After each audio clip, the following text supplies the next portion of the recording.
ಪ್ರೀತಿಯ ನಮಸ್ಕಾರಗಳು. ನಮ್ಮ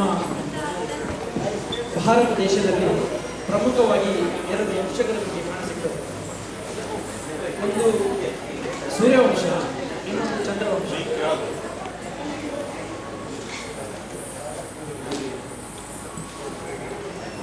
ನನ್ನ ಧ್ವನಿ ನಿಮಗೆ ಕೇಳ್ತಾ ಇದೆಯಾ? ಗಟ್ಟಿ ಮಾತಾಡಿ ಅಣ್ಣ. Sound engineer.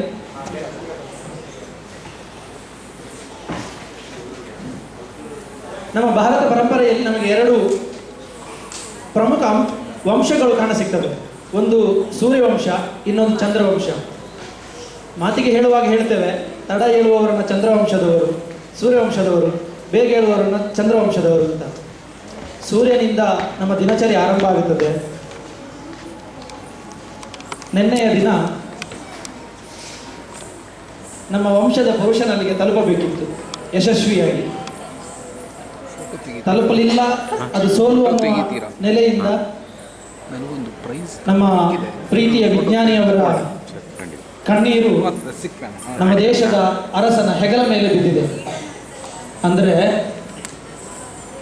ದೇಶದ ಪ್ರತಿಯೊಬ್ಬ ಮಾಡುವಂತಹ ಸಾಧನೆಯ ಹೊಣೆ ದೇಶದ ಅರಸನ ಹೆಗಲ ಮೇಲೆ ಇರುತ್ತದೆ. ಇದು ನಮ್ಮ ಪರಂಪರೆ. ಚಂದ್ರವಂಶದವರು, ಸೂರ್ಯವಂಶದವರು ನಾವು ಇರ್ತೇವೆ. ಇವತ್ತಿಗಾಗುವಾಗ ಒಂದು ಚಿಕ್ಕ ಹಂತದ ಶುಭ ಸುದ್ದಿಯು ಬಂದಿದೆ. ಅಲ್ಲಿಂದ ಒಂದು ಸಂದೇಶ ಅಲ್ಲ, ಅಲ್ಲಿಂದ ಒಂದು ಮಾಹಿತಿ ಬಂದಿದೆ ಅಂತ. ಸೊ ಇದು ಯಾಕೆ ಅಂದರೆ, ನಾವು ನಮ್ಮ ಬದುಕಿನಲ್ಲಿ ಯಾವುದೇ ಘಟನೆ ಆದರೂ ನಾವು ಮಹಾಭಾರತವೋ ರಾಮಾಯಣವೋ ಪುರಾಣಕ್ಕೆ ಸಂಪರ್ಕ ಮಾಡುತ್ತಾ ಬದುಕ್ತಾ ಇರ್ತೇವೆ. ಈ ಚಂದ್ರವಂಶ ಮತ್ತು ಚಂದ್ರಲೋಕಕ್ಕೆ ಹೋದಂತಹ ಘಟನೆ ನನಗೆ ಹೀಗೆ ನೆನಪಾಗ್ತಾ ಬಂತು. ಯಕ್ಷಸಿಂಚನ ಟ್ರಸ್ಟ್ 10 ವರ್ಷ ಆಯಿತು. ಈ 10ನೇ ವರ್ಷದಲ್ಲಿ ಒಂದಷ್ಟು ಸಂಭ್ರಮ ಆಗಬೇಕು ಅಂತ ನಿರ್ಣಯ ಮಾಡಿಕೊಂಡು ಒಂದಷ್ಟು ಸ್ಪರ್ಧೆ, ಅಂದರೆ ಬೇರೆ ಬೇರೆ ಊರಿನಲ್ಲಿರುವವರೆಲ್ಲ ಯಕ್ಷಗಾನಕ್ಕೆ ಸಂಬಂಧಪಟ್ಟವರು ಒಂದು ಸಂಬಂಧ ಬೆಸೆಯಬೇಕು ಅನ್ನುವ ಕಾರಣಕ್ಕಾಗಿ ಬೇರೆ ಬೇರೆ ಸ್ಪರ್ಧೆಗಳನ್ನು ಹಮ್ಮಿಕೊಂಡಿದ್ದೆವು. ನಿನ್ನೆಯಿಂದ ಕಾರ್ಯಕ್ರಮ ಆಗಿ ಇವತ್ತೀಗ ಸಭಾ ಕಾರ್ಯಕ್ರಮವನ್ನು ಮಾಡ್ತಾ ಇದ್ದೇವೆ. ನಮ್ಮ ಈ ಸಭಾ ಕಾರ್ಯಕ್ರಮಕ್ಕೆ ಅಭ್ಯಾಗತರು, ಅತಿಥಿಗಳು ಅಂತಂದರೆ ಕರೆಯದೆ ಬರುವವರು ಅಂತ ಹೇಳ್ತಾರೆ. ನಾವು ಕರೆದು ಬರುವವರು ಅಭ್ಯಾಗತರು ವೇದಿಕೆಗೆ ಆಗಮಿಸಬೇಕು ಅಂತ ಕೇಳ್ಕೊಳ್ತಾ ಇದ್ದಾರೆ. ಗುರುಗಳಾದ ಬನ್ನಂಜೆ ಸಂಜೀವ ಸುವರ್ಣರು,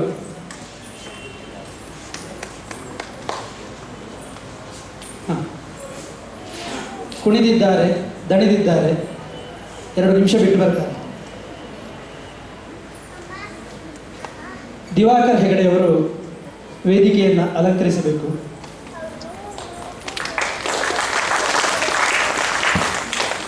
ಶ್ರೀಕೃಷ್ಣ ಸಂಧಾನದ ಒಂದು ತಾಳಮದ್ದಲೆ, ಅದರಲ್ಲಿ ಬಿದುರ ಬೆತ್ತಲೆ ಇವರಿನ ಅಗಸನಾನು ಅಂತ ಪ್ರಾರಂಭ ಆಗುತ್ತದೆ. ಊರಿಡಿ ಬೆತ್ತಲೆ ಇದ್ದರೆ ಅಗಸನಿಗೆ ಏನು ಕೆಲಸ, ಹಾಗೆ ಇವರ ಮಾತು ಆರಂಭ ಆಗುವಂಥದ್ದು. ಕವಿಗಳು, ನಿಮಗೆ ಸ್ವಾಗತ. ಶ್ರೀ ಗೋಪಾಲಕೃಷ್ಣ ಸೋಮಯಾಜಿ ವೇದಿಕೆಗೆ ಆಗಮಿಸಬೇಕು.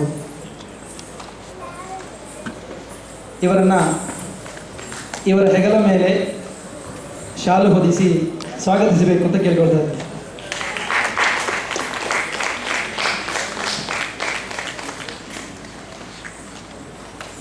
ಡಾಕ್ಟರ್ ಕರುಣಾ ವಿಜಯೇಂದ್ರ ವೇದಿಕೆಗೆ ಬರಬೇಕು.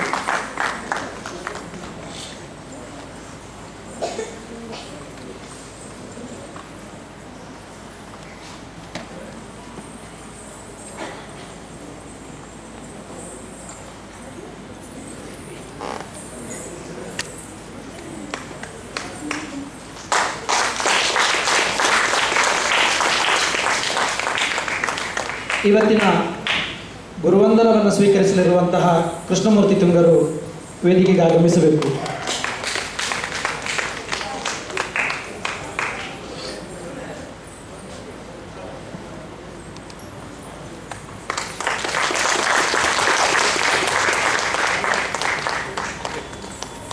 ಯಕ್ಷಗುರು ಬನ್ನಂಜೆ ಸಂಜೀವ ಸುವರ್ಣರು ವೇದಿಕೆಗೆ ಆಗಮಿಸಿದ್ದಾರೆ.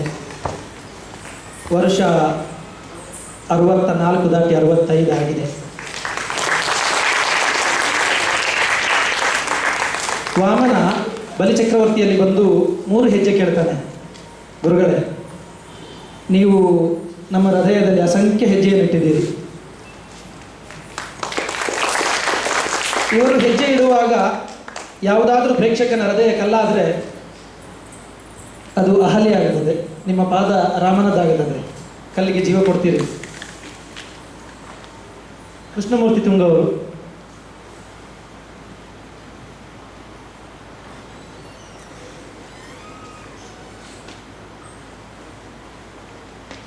ಬರ್ತಾರೆ.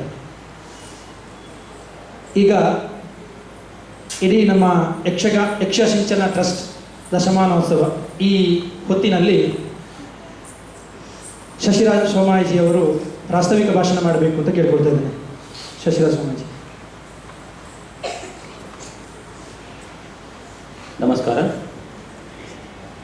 10 ವರ್ಷಗಳ ಹಿಂದೆ ಅಂಬೆಗಾಲ ಅಡಿಯನ್ನಿಟ್ಟು ಯಕ್ಷಲೋಕದ ಪ್ರಯಾಣವನ್ನು ಪ್ರಾರಂಭಿಸಿ ಸಾಗಿ ಬಂದ ಹಾದಿಯಲ್ಲಿ ತಪ್ಪುಗಳನ್ನು ತಿದ್ದಿಕೊಳ್ಳುತ್ತಾ ಸಲಹೆಗಳನ್ನು ಸ್ವೀಕರಿಸುತ್ತಾ ಪ್ರೋತ್ಸಾಹದಿಂದ ಉತ್ಸಾಹಗೊಳ್ಳುತ್ತಾ ಸಾರ್ಥಕ 10 ವತ್ಸರಗಳನ್ನು ಪೂರೈಸಿದೆ ನಮ್ಮ ಯಕ್ಷಸಿಂಚನ ತಂಡ. ಕಳೆದ 10 ವರ್ಷಗಳಲ್ಲಿ ಕರ್ನಾಟಕದ 16 ಜಿಲ್ಲೆಗಳಲ್ಲಿ 100 ಪ್ರದರ್ಶನಗಳನ್ನು ನೀಡಿದ್ದಲ್ಲದೆ ಕನ್ನಡಿಗ ಪ್ರೇಕ್ಷಕರೇ ಇಲ್ಲದ ಗುಜರಾತಿನ ಫತೇಪುರ್ ಶೆಖಾವಟಿ ಎಂಬಲ್ಲಿಯೂ ಸಹ ಪ್ರದರ್ಶನವನ್ನು ನೀಡಿ ಅಲ್ಲಿನ ಪ್ರೇಕ್ಷಕರ ಪ್ರಶಂಸೆಗೂ ಪಾತ್ರವಾಗಿದೆ. 10 ಹಲವು ವಿಶಿಷ್ಟ ಕಾರ್ಯಕ್ರಮಗಳು, ಯಕ್ಷಗಾನ ವಲಯದ ದಿಗ್ಗಜರ ಅನೇಕರುಗಳಿಂದ ಪ್ರಶಂಸೆ ಪಡೆದಿರುವ ತಂಡ ಕೇವಲ ಯಕ್ಷಗಾನ ಪ್ರದರ್ಶನಕ್ಕಷ್ಟೇ ಸೀಮಿತವಾಗಲಿಲ್ಲ. ಯಕ್ಷಗಾನಕ್ಕೆ ಸಂಬಂಧಿಸಿದ ಉಪನ್ಯಾಸಗಳು, ಯಕ್ಷಗಾನ ಚಿತ್ರ ಪ್ರದರ್ಶನ, ಪದ್ಯ ರಚನಾ ಕಮ್ಮಟ, ಯಕ್ಷಗಾನ ಪ್ರಸಂಗ ರಚನಾ ಸ್ಪರ್ಧೆಗಳಂತಹ ವಿಶಿಷ್ಟ ಕಾರ್ಯಕ್ರಮಗಳನ್ನು ಆಯೋಜಿಸಿಕೊಂಡು ಬಂದಿದೆ. ದ್ರೌಪದಿ ಸ್ವಯಂವರ, ಕಿರಾತಾರ್ಜುನ ಪ್ರಸಂಗಗಳಂತಹ ರಂಗ ಪ್ರಯೋಗಗಳನ್ನು ಮಾಡಿದೆ. ಪ್ರತಿ ವರ್ಷ ಯಕ್ಷಗಾನದ ಮೇರು ಕಲಾವಿದರೊಬ್ಬರಿಗೆ ಸಾರ್ಥಕ ಸಾಧಕ ಎಂಬ ಹೆಸರಿನ ಪ್ರಶಸ್ತಿಯನ್ನು ನೀಡಿ ಗೌರವಿಸುತ್ತಿದೆ. ತಂಡದ ಬಹುತೇಕ ಪ್ರದರ್ಶನಗಳಲ್ಲಿ ಪ್ರೇಕ್ಷಕರ ಅಭಿಪ್ರಾಯ ಸಂಗ್ರಹಣೆ ಮಾಡಿಕೊಂಡು ಕುಂದು ಕೊರತೆಗಳನ್ನು ಸರಿಪಡಿಸಿಕೊಳ್ಳುತ್ತಾ ಪ್ರದರ್ಶನಗಳ ಗುಣಮಟ್ಟವನ್ನು ಹೆಚ್ಚಿಸಿಕೊಳ್ಳುತ್ತಾ ಬಂದಿದೆ. ತಂಡದ ಕಲಾವಿದರಾದ ಶ್ರೀ ರವಿ ಮಡೋಡಿಯವರು ನಿರ್ಮಿಸಿದಂತಹ ಯಕ್ಷಲೋಕ ಮೊಬೈಲ್ ತಂತ್ರಾಂಶ ಯಕ್ಷಲೋಕದ ಎಲ್ಲರ ಮೆಚ್ಚುಗೆ ಗಳಿಸಿದೆ. ಯಕ್ಷವಾಹಿನಿ ಎಂಬ ಸಂಸ್ಥೆಯ ಯಕ್ಷ ಪ್ರಸಂಗ ಕೋಶ ಯೋಜನೆಯ ಯೋಜನಾಧ್ಯಕ್ಷರೂ ಆದಂತಹ ಶ್ರೀ ರವಿ ಮಡೋಡಿಯವರು ಇದುವರೆಗೆ 150ಕ್ಕೂ ಹೆಚ್ಚು ಯಕ್ಷಗಾನ ಪ್ರಸಂಗಗಳ ಸಾಹಿತ್ಯಗಳನ್ನು ಡಿಜಿಟಲೀಕರಣಗೊಳಿಸಿ ಲೋಕಾರ್ಪಣೆ ಮಾಡಿದ್ದಾರೆ. ದಶಮಾನೋತ್ಸವ ವರ್ಷದ ಕಾರ್ಯಕ್ರಮಗಳಿಗೆ ಬಂದರೆ ಕರ್ನಾಟಕದ ಮೂಲೆ ಮೂಲೆಗಳಲ್ಲಿ ವಿಜೃಂಭಿಸಬೇಕಾಗಿದ್ದ ಅಚ್ಚ ಕನ್ನಡದ ಹೆಮ್ಮೆಯ ಕಲೆಯಾದ ನಮ್ಮ ಯಕ್ಷಗಾನ ಅಗತ್ಯ ಶಕ್ತಿ ಸಾಮರ್ಥ್ಯಗಳಿದ್ದರೂ ಕಾರಣಾಂತರಗಳಿಂದ ಇದುವರೆಗೆ ಅದು ಸಾಧ್ಯವಾಗಲಿಲ್ಲ. ಈ ನಿಟ್ಟಿನಲ್ಲಿ ಯೋಚಿಸಿದ ತಂಡ ದಶಮಾನೋತ್ಸವ ವರ್ಷದ ಕಾರ್ಯಕ್ರಮಗಳ ಅಂಗವಾಗಿ ಕರ್ನಾಟಕದ ಕನಿಷ್ಠ 10 ಜಿಲ್ಲೆಗಳಲ್ಲಾದರೂ ಯಕ್ಷಗಾನ ಪ್ರದರ್ಶನ ನೀಡಬೇಕೆಂಬ ಸಂಕಲ್ಪ ಮಾಡಿ ಉಡುಪಿ, ಶಿವಮೊಗ್ಗ, ಚಿಕ್ಕಮಗಳೂರು, ಬೆಂಗಳೂರು, ಮೈಸೂರು, ಮಂಡ್ಯ, ಧಾರವಾಡ, ಬೆಳಗಾವಿ, ಬಳ್ಳಾರಿ ಹಾಗೂ ತುಮಕೂರು ಜಿಲ್ಲೆಗಳಲ್ಲಿ ಪ್ರದರ್ಶನಗಳನ್ನು ಮಾಡಿ ಪೂರೈಸಿದೆ. ಮತ್ತೊಂದು ವಿಶಿಷ್ಟ ಕಾರ್ಯಕ್ರಮವಾಗಿ ಯಕ್ಷ ಪ್ರಸಂಗ ರಚನಾ ಸ್ಪರ್ಧೆಯನ್ನು ಆಯೋಜಿಸಿದ್ದ ತಂಡ ನಾವು ನೀಡಿದ್ದ ಪೌರಾಣಿಕ ಕಥಾಹಂದರಕ್ಕೆ ಉತ್ಸಾಹಿ ಯಕ್ಷಕವಿಗಳು ರಚಿಸಿ ಸಲ್ಲಿಸಲ್ಪಟ್ಟ ಪ್ರಸಂಗಗಳ ಮೌಲ್ಯಮಾಪನವನ್ನು ನಡೆಸಿ ಯಕ್ಷ ವಿದ್ವಾಂಸರುಗಳಿಂದ ಮೌಲ್ಯಮಾಪನವನ್ನು ನಡೆಸಿ ವಿಜೇತರಿಗೆ ಬಹುಮಾನವನ್ನು ನೀಡಲಿದೆ. ಈ ಪ್ರಸಂಗ ರಚನಾ ಸ್ಪರ್ಧೆಯ ಕುರಿತಾಗಿ ಇನ್ನೂ ಹೆಚ್ಚಿನ ವಿವರಗಳನ್ನು ನಮ್ಮ ಹಿರಿಯವರಾದಂತಹ ಗಿಂಡಿಮನೆಯವರು ಮುಂದಿನ ಭಾಷಣದಲ್ಲಿ ನೀಡಲಿದ್ದಾರೆ. ಬೇರೆ ಬೇರೆ ಪ್ರದೇಶಗಳ ಬೇರೆ ಬೇರೆ ಪ್ರಕಾರಗಳ ಯಕ್ಷಗಾನ ಅಭಿಮಾನಿಗಳನ್ನು, ಕಲಾವಿದರನ್ನು ಒಂದೇ ವೇದಿಕೆಯಲ್ಲಿ ಸೇರಿಸುವ ಯಕ್ಷಗಾನ ಆನ್ಲೈನ್ ರಸಪ್ರಶ್ನೆ ಕಾರ್ಯಕ್ರಮವನ್ನು ಆಗಸ್ಟ್ 15ರಂದು ಆಯೋಜಿಸಲಾಗಿತ್ತು. ಕೇವಲ ಸೋಷಿಯಲ್ ಮೀಡಿಯಾದ ಪ್ರಚಾರದೊಂದಿಗೆ ಅನೇಕರನ್ನು ತಲುಪಿ 360 ಆಸಕ್ತರು ಸ್ಪರ್ಧೆಯಲ್ಲಿ ನೋಂದಾಯಿಸಿಕೊಂಡು ವಾಟ್ಸಪ್ ಸಂಪರ್ಕದ ಮೂಲಕ ಎಲ್ಲ ಸ್ಪರ್ಧಾಳುಗಳಿಗೆ ವಿವರಗಳನ್ನು ನೀಡಿ ವಿಡಿಯೋಗಳ ಮೂಲಕ ಸ್ಪರ್ಧೆಯ ಕಾರ್ಯವಿಧಾನವನ್ನು ಪರಿಚಯಿಸಿ ಆಗಸ್ಟ್ 15 ಸಂಜೆ 7 ಗಂಟೆಯಿಂದ 7:30ರವರೆಗೆ ನಡೆದ ಸ್ಪರ್ಧೆಯಲ್ಲಿ ದೂರದ ದುಬೈ, ಬ್ಯಾಂಕಾಕ್, ಮುಂಬೈ, ಕಾಸರಗೋಡು, ಮೈಸೂರು, ತುಮಕೂರು, ಉಡುಪಿ ಮೊದಲಾದ ಜಿಲ್ಲೆಗಳ ಒಟ್ಟು 209 ಸ್ಪರ್ಧಿಗಳು ಏಕಕಾಲದಲ್ಲಿ ಭಾಗವಹಿಸಿದ್ದರು. ವೇಷ, ಪ್ರಸಂಗ, ಸಾಹಿತ್ಯ, ಹಿಮ್ಮೇಳ, ಮುಮ್ಮೇಳ, ಕಲಾವಿದರು, ಪರಿಕರಗಳು, ಇತಿಹಾಸ, ಪ್ರಶಸ್ತಿಗಳು, ತೆಂಕು, ಬಡಗು ಎಂಬಿತ್ಯಾದಿ ವಿಭಾಗಗಳ 30 ಪ್ರಶ್ನೆಗಳನ್ನು ಸ್ಪರ್ಧೆಯಲ್ಲಿ ಕೇಳಲಾಗಿತ್ತು. ಅಭೂತಪೂರ್ವ ಯಶಸ್ಸು ಪಡೆದ ಈ ಸ್ಪರ್ಧೆಯಲ್ಲಿ ಶ್ರೀ ಭಾರ್ಗವ ಹರದೂರು ಇವರು ಪ್ರಥಮ ಸ್ಥಾನವನ್ನು, ಶ್ರೀ ವರ್ಧನ ಎಂ ಇವರು ದ್ವಿತೀಯ ಸ್ಥಾನವನ್ನು ಪಡೆದಿದ್ದಾರೆ. ಸ್ಪರ್ಧೆಯಲ್ಲಿ ಭಾಗವಹಿಸಿದವರೆಲ್ಲರೂ ಈ ಸ್ಪರ್ಧೆಯ ಕುರಿತಾಗಿ ಪ್ರಶಂಸೆ ವ್ಯಕ್ತಪಡಿಸಿದ್ದು, ಪ್ರತಿ ವರ್ಷವೂ ಈ ಸ್ಪರ್ಧೆಯನ್ನು ನಡೆಸಲು ಒತ್ತಾಯಿಸುತ್ತಾ ಇದ್ದಾರೆ. ನಮ್ಮ ಸಾಮಾಜಿಕ, ಮಾನಸಿಕ, ಭಾವನಾತ್ಮಕ ಹಾಗೂ ಶಾರೀರಿಕ ಆರೋಗ್ಯಕ್ಕೆ ಉಪಯುಕ್ತವಾಗಿರುವಂತಹ ಯಕ್ಷಗಾನದ ಕುರಿತಾದ ಪದಬಂಧ ಸ್ಪರ್ಧೆಯನ್ನು ನಿನ್ನೆಯ ಮಧ್ಯಾಹ್ನ ದಿನ ಆಯೋಜಿಸಲಾಗಿತ್ತು. ಎಲ್ಲರಿಗೂ ಮುಕ್ತ ಅವಕಾಶ ಇದ್ದಂತಹ ಈ ಸ್ಪರ್ಧೆಯಲ್ಲಿ ಒಟ್ಟು 11 ಜನರು ಭಾಗವಹಿಸಿದ್ದು, ಶ್ರೀ ಪ್ರಮೋದ ಚಂದ್ರ ಭಂಡಾರಿ ಅವರು ಪ್ರಥಮ ಸ್ಥಾನ ಗಳಿಸಿದ್ದು, ಶ್ರೀ ರಾಘವೇಂದ್ರ ಅಡಿಗ ತೀರ್ಥಹಳ್ಳಿ ಅವರು ದ್ವಿತೀಯ ಸ್ಥಾನವನ್ನು ಪಡೆದಿದ್ದಾರೆ. ನಿನ್ನೆ ಹಾಗೂ ಇಂದು ನಡೆದ ದಶಮಾನೋತ್ಸವ ಸಂಭ್ರಮದಲ್ಲಿ ಯಕ್ಷಗಾನ ತಾಳಮದ್ದಳೆ, ಮಕ್ಕಳ ಯಕ್ಷಗಾನ, ಯಕ್ಷಗಾನ ನೃತ್ಯ ಪ್ರಾತ್ಯಕ್ಷಿಕೆ, ಹೂವಿನ ಕೋಲು ಮೊದಲಾದ ವೈವಿಧ್ಯಮಯ ಕಾರ್ಯಕ್ರಮಗಳಿದ್ದವು. ಯಕ್ಷಲೋಕದ ನಮ್ಮ ಪಯಣದಲ್ಲಿ ಮಹತ್ತರ ಪಾತ್ರವನ್ನು ವಹಿಸಿದ ಗುರುಗಳು, ನಿರ್ದೇಶಕರು ಆದ ಶ್ರೀ ಕೆ ಕೃಷ್ಣಮೂರ್ತಿ ತುಂಗರಿಗೆ ಇಂದಿನ ಸಮಾರಂಭದಲ್ಲಿ ಗುರುವಂದನೆ ಹಾಗೂ 2019ನೇ ಸಾಲಿನ ಸಾರ್ಥಕ ಸಾಧಕ ಪ್ರಶಸ್ತಿ ಪ್ರದಾನ ಮಾಡುತ್ತಿರುವುದು ನಮಗೆಲ್ಲರಿಗೂ ಧನ್ಯತೆಯನ್ನು ಒದಗಿಸುತ್ತಾ ಇದೆ. ಯಕ್ಷ ಸಿಂಚನದ ಯಶಸ್ಸು, ಅದರ ಶ್ರೇಯಸ್ಸು ಕೇವಲ ನಮ್ಮ ತಂಡದಲ್ಲ, ನಮ್ಮ ಗುರುಗಳು, ವಿದ್ವಾಂಸರು, ವಿಮರ್ಶಕರು, ಆಯೋಜಕರು, ಪ್ರೇಕ್ಷಕರು, ಪೋಷಕರು ಮೊದಲಾದವರ ಹೃತ್ಪೂರ್ವಕ ಆಶೀರ್ವಾದದ ಫಲವಿದು. ಮುಂದೆಯೂ ಸಹ ಇದೇ ಪ್ರೀತಿ, ಹರಕೆ, ಹಾರೈಕೆ, ಆಶೀರ್ವಾದದ ನಿರೀಕ್ಷೆಯೊಂದಿಗೆ ನಮ್ಮ ತಂಡ. ನಮಸ್ಕಾರ.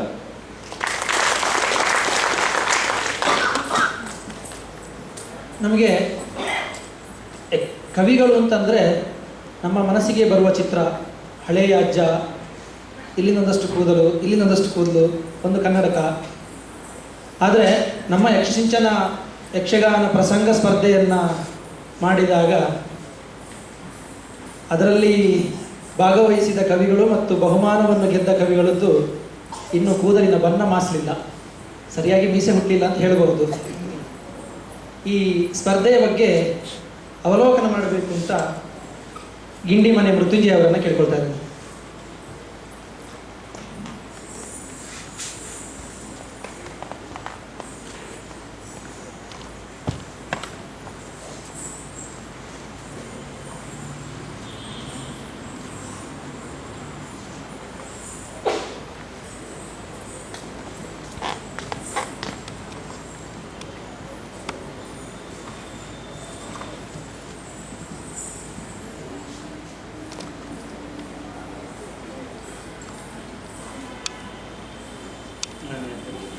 ವೇದಿಕೆಯ ಮೇಲಿರುವ ಗಣ್ಯರೇ ಹಾಗೂ ಕಲಾಭಿಮಾನಿಗಳಾದ ಸಭಾಸದರು, ನಾನು ನಿಂತಿರುವುದು ಇತ್ತೀಚೆಗೆ ಯಕ್ಷ ಸಿಂಚನವು ನಡೆಸಿದ ಯಕ್ಷಗಾನ ಪ್ರಸಂಗ ರಚನಾ ಸ್ಪರ್ಧೆ, ಅದರ ಬಗ್ಗೆ ಒಂದು ಅವಲೋಕನಕ್ಕಾಗಿ. ಆ ಸ್ಪರ್ಧೆಯ ವಿವರಗಳನ್ನು ನನಗೆ ಹೇಳಿದ್ದಾರೆ. ಮುಖ್ಯವಾಗಿ ಯಕ್ಷ ಸಿಂಚನವು 10 ವರ್ಷಗಳನ್ನು ಕಳೆದಿದೆ. ಇದರಲ್ಲಿ ವಿವಿಧ ವೃತ್ತಿಯಲ್ಲಿರುವ ಹವ್ಯಾಸಿ ಕಲಾವಿದರು ಅನ್ನಬಹುದಾದಂತಹ ಎಷ್ಟೋ ಜನ ಕಲಾಸಕ್ತರು ಸೇರಿಕೊಂಡು ಇದನ್ನು ಸಂಘಟಿಸಿಕೊಂಡು ಅನೇಕ ಕೆಲಸಗಳನ್ನು ಮಾಡಿದ್ದಾರೆ. ಅವರಾಗಲೇ ಹೇಳಿದ್ದಾರೆ ಏನು ಮಾಡಿದ್ದಾರೆ ಅಂತ. ಅವರಿಗೆ ಮುಖ್ಯವಾಗಿ ಕೃಷ್ಣಮೂರ್ತಿ ತುಂಗರಂತಹ ಭಾಗವತರು, ನಿರ್ದೇಶಕರು ಅವರನ್ನು ತಯಾರು ಮಾಡುವಂಥವ್ರು ಸಿಕ್ಕಿದ್ದು ಅವರ ಸುಯೋಗ ವಹಿಸಿದ್ದಾರೆ. ಅದರಿಂದ ಯಕ್ಷ ಸಿಂಚನ ತಂಡವು ಯಾರೂ ಮಾಡದಂತಹ ಕೆಲಸಗಳನ್ನು ಮಾಡ್ತಾರೆ. ಅದರಲ್ಲಿ ಒಂದು ಯಕ್ಷಗಾನ ಪ್ರಸಂಗ ರಚನಾ ಸ್ಪರ್ಧೆ. ಇದರಲ್ಲಿ ತುಂಬ ಸಂತೋಷದ ವಿಚಾರ ಅಂತಂದರೆ ರಾಜ್ಯದ ಎಲ್ಲ ಕಡೆಯಿಂದ ತುಂಬ ಉತ್ಸಾಹದಿಂದ ಭಾಗವಹಿಸಿದ್ದಾರೆ ಯುವ ಕವಿಗಳು. ಇದರಲ್ಲಿ 14 ಜನ ತಮ್ಮ ಹೆಸರನ್ನು ನೋಂದಾಯಿಸಿಕೊಂಡಿದ್ದರು. ನಮಗೆ 11 ಪ್ರಸಂಗಗಳು ಬಂದಿವೆ. ಈ 11 ಪ್ರಸಂಗಗಳು ಸಹ ಅವರಿಗೆ ಕೊಟ್ಟಂತಹ ನಿಬಂಧನೆಗಳಿಗೆ ಒಳಪಟ್ಟು ಪ್ರಸಂಗವನ್ನು ರಚಿಸಿದ್ದಾರೆ.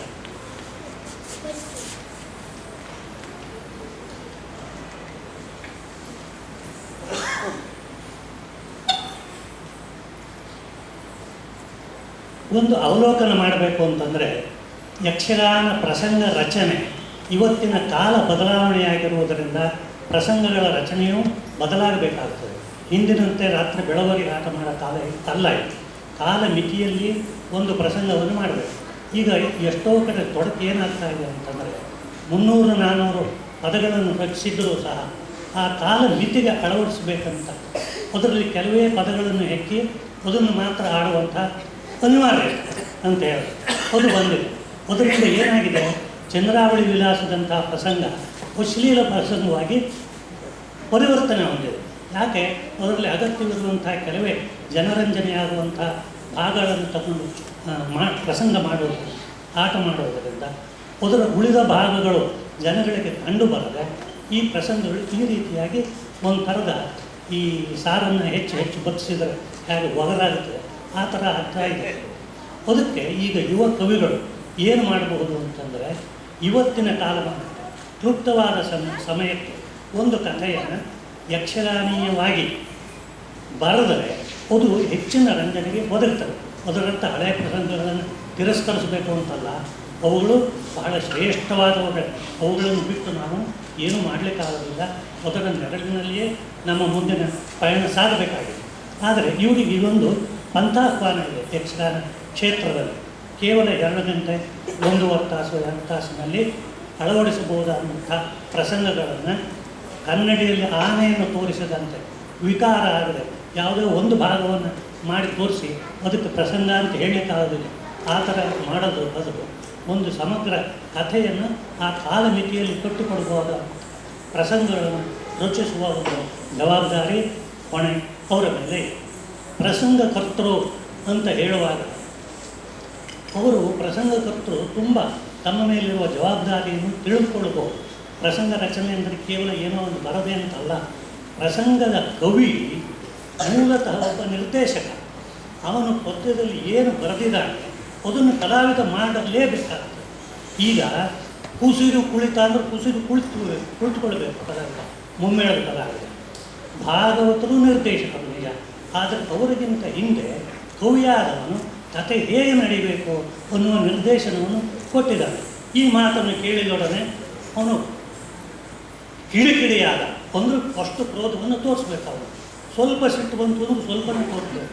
ತೂಷ್ಣೀಯವಾದನ್ನು ನಿಂತುಕೊಂಡ ಅಂದರೆ ನಿಂತ್ಕೊಳ್ಬೇಕು. ಗಹಗಹಿಸಿ ನಕ್ಕ ಅಂದ್ರೆ ಗಹಗಹಿಸಿ ನಗಬೇಕು ಅಂದರೆ ಏನರ್ಥ, ಕಥೆಯ ಮುಂದುವರಿಯುವ ಭಾಗ ಹೇಗೆ ಹೋಗಬೇಕು ಅನ್ನೋದು ಪ್ರಸಂಗಕರ್ತ ಮೊದಲೇ ಹೇಳಿರ್ತಾನೆ. ಅದರಲ್ಲಿ ಬರುವ ಭಾವಗಳು, ಅದರ ಉದ್ದೀಪನ, ಅದು ಹೇಗೆ ಕಥೆ ಮುಂದೆ ಹೋಗಬೇಕು ಅನ್ನೋ ನಿರ್ದೇಶನವನ್ನು ಕವಿಯಾದವನು ಮೊದಲೇ ಕೊಟ್ಟಿರ್ತಾನೆ. ಈಗ ಪ್ರಸಂಗ ರಚಿಸುವಂತಹ ಕವಿಗಳು ಈ ಜವಾಬ್ದಾರಿಯನ್ನು ತಿಳ್ಕೊಳ್ಬೇಕು. ಒಂದಕ್ಕೊಂದು ಸಂಬಂಧ ಇಲ್ಲದಿದ್ದಂತಹ ಪದಗಳ ರಚನೆ ಅಲ್ಲ, ಕ್ರಮಕ್ರಮವಾಗಿ ಒಂದು ವೇಷ ಅಥವಾ ಒಂದು ಪಾತ್ರ, ತಾಳಮದ್ದಲೆ ಆಗಿರ್ಬೋದು, ಆಟ ಆಗಿರ್ಬೋದು, ಆ ಪಾತ್ರ ಕ್ರಮಕ್ರಮವಾಗಿ ತನ್ನ ವ್ಯಕ್ತಿತ್ವವನ್ನು ಸ್ಫುಟಗೊಳಿಸುತ್ತಾ ಹೇಗೆ ಬೆಳಿಬೇಕು ಅನ್ನೋದನ್ನು ಕವಿ ಸೂಕ್ಷ್ಮವಾಗಿ ಆದರೆ ಸ್ಪಷ್ಟವಾಗಿ ತಿಳಿಸ್ಬೇಕು. ಈಗ ವಾಮನ ಚರಿತ್ರೆಯಲ್ಲಿ ಧರಣೇಶ್ವರ ಕೇಳ ಅನ್ನವೆಂಬುದು ಪರಮ ಸಾಕ್ಷಾತ್ ಬ್ರಹ್ಮವೆಂಬುದು ಅಂತ ಹೇಳುವ ಒಂದು ಮಾತು ಮೇಲೆ ತಾಸುಗಟ್ಟಲೆ ಸ್ವಾರಸ್ಯವಾಗಿ ಸಂಭಾಷಣೆ ನಡೀಬೋದು ಬಲಿ ಮತ್ತು ಇಂದ್ರನ ಮಧ್ಯೆ. ಹಾಗೆಯೇ ಇಲ್ಲಿ ರಂಗದ ಮೇಲೆ ವಿಜೃಂಭಿಸಿದಂಥ ಅನೇಕ ಕಲಾವಿದರಿಗೆ ಮೂಲ ಪ್ರಸಂಗಗಳಲ್ಲಿರುವಂಥ ಶ್ರೇಷ್ಠವಾದ ಪದ್ಯಗಳು ಕಾರಣ. ಅದನ್ನು ನಾವು ತಿಳ್ಕೊಳ್ಬೇಕು. ಅಂಥ ಪದ್ಯಗಳನ್ನು ನಾವು ರಚಿಸೋದನ್ನು ಕಲ್ತ್ಕೋಬೇಕು ಪ್ರಸಂಗಕರ್ತರು. ಇನ್ನೊಂದು, ಈ ಪ್ರಸಂಗಗಳನ್ನೆಲ್ಲ ನೋಡಿದಾಗ ಒಂದು ಅವಲೋಕನ, ಕೆಲವು ಪ್ರಸಂಗಗಳು ತುಂಬ ಕ್ಲಿಷ್ಟವಾಗಿ ಸಂಸ್ಕೃತ ಭೂಯಿಷ್ಠವಾಗಿ ಇದ್ದಂಥ ಪ್ರಸಂಗಗಳು ಬಂದಿವೆ. ಅದು ಒಂದು ಹಿರಿಮೆ ಅಂತ ಹೇಳಲಿಕ್ಕೆ ಆಗೋದಿಲ್ಲ. ಪ್ರಸಂಗ ಬಹಳ ಕ್ಲಿಷ್ಟವಾಗಿದ್ದರೆ ಅದು ಒಂದು ದೋಷವೇ ಹೊತ್ತು ಗುಣ. ಈಗ ಪಾರ್ಥಿಸುಬ್ಬನ ಪ್ರಸಂಗಗಳನ್ನು ತೆಗೆದು ಎಷ್ಟು ಸರಳವಾಗಿ ಸುಂದರವಾಗಿ ಕಥೆಯನ್ನು ತಗೊಳ್ಳೋ ಹಾಗೆ ಇದನ್ನು ಪದ್ಯಗಳನ್ನು ಬರೆದಿದ್ದಾರೆ ನಾವು.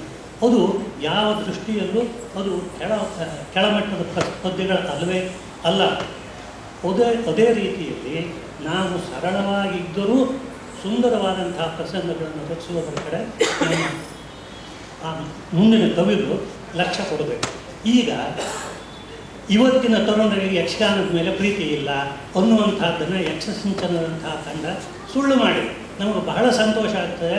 ಇವರೆಲ್ಲ ಯಾವ್ಯಾವುದೋ ವೃತ್ತಿಯಲ್ಲಿರ್ಬೋದು, ಇಂಜಿನಿಯರ್ ಇರ್ಬೋದು, ಬೇರೆ ವೃತ್ತಿಯಲ್ಲಿರ್ಬೋದು, ಆದರೆ ಯಕ್ಷಗಾನದ ಬಗ್ಗೆ ಅಷ್ಟು ಪ್ರೀತಿ ಅಭಿಮಾನಗಳನ್ನು ಇಟ್ಕೊಂಡು ತಮ್ಮ ಇಂದಲೇ ಬಹುಶಃ ಬಹಳಷ್ಟು ದುಡ್ಡು ಹಾಕಿಕೊಂಡು ಇದನ್ನು ಮುಂದುವರಿಸ್ಕೊಂಡು ಬರ್ತಾ ಇದ್ದಾರೆ.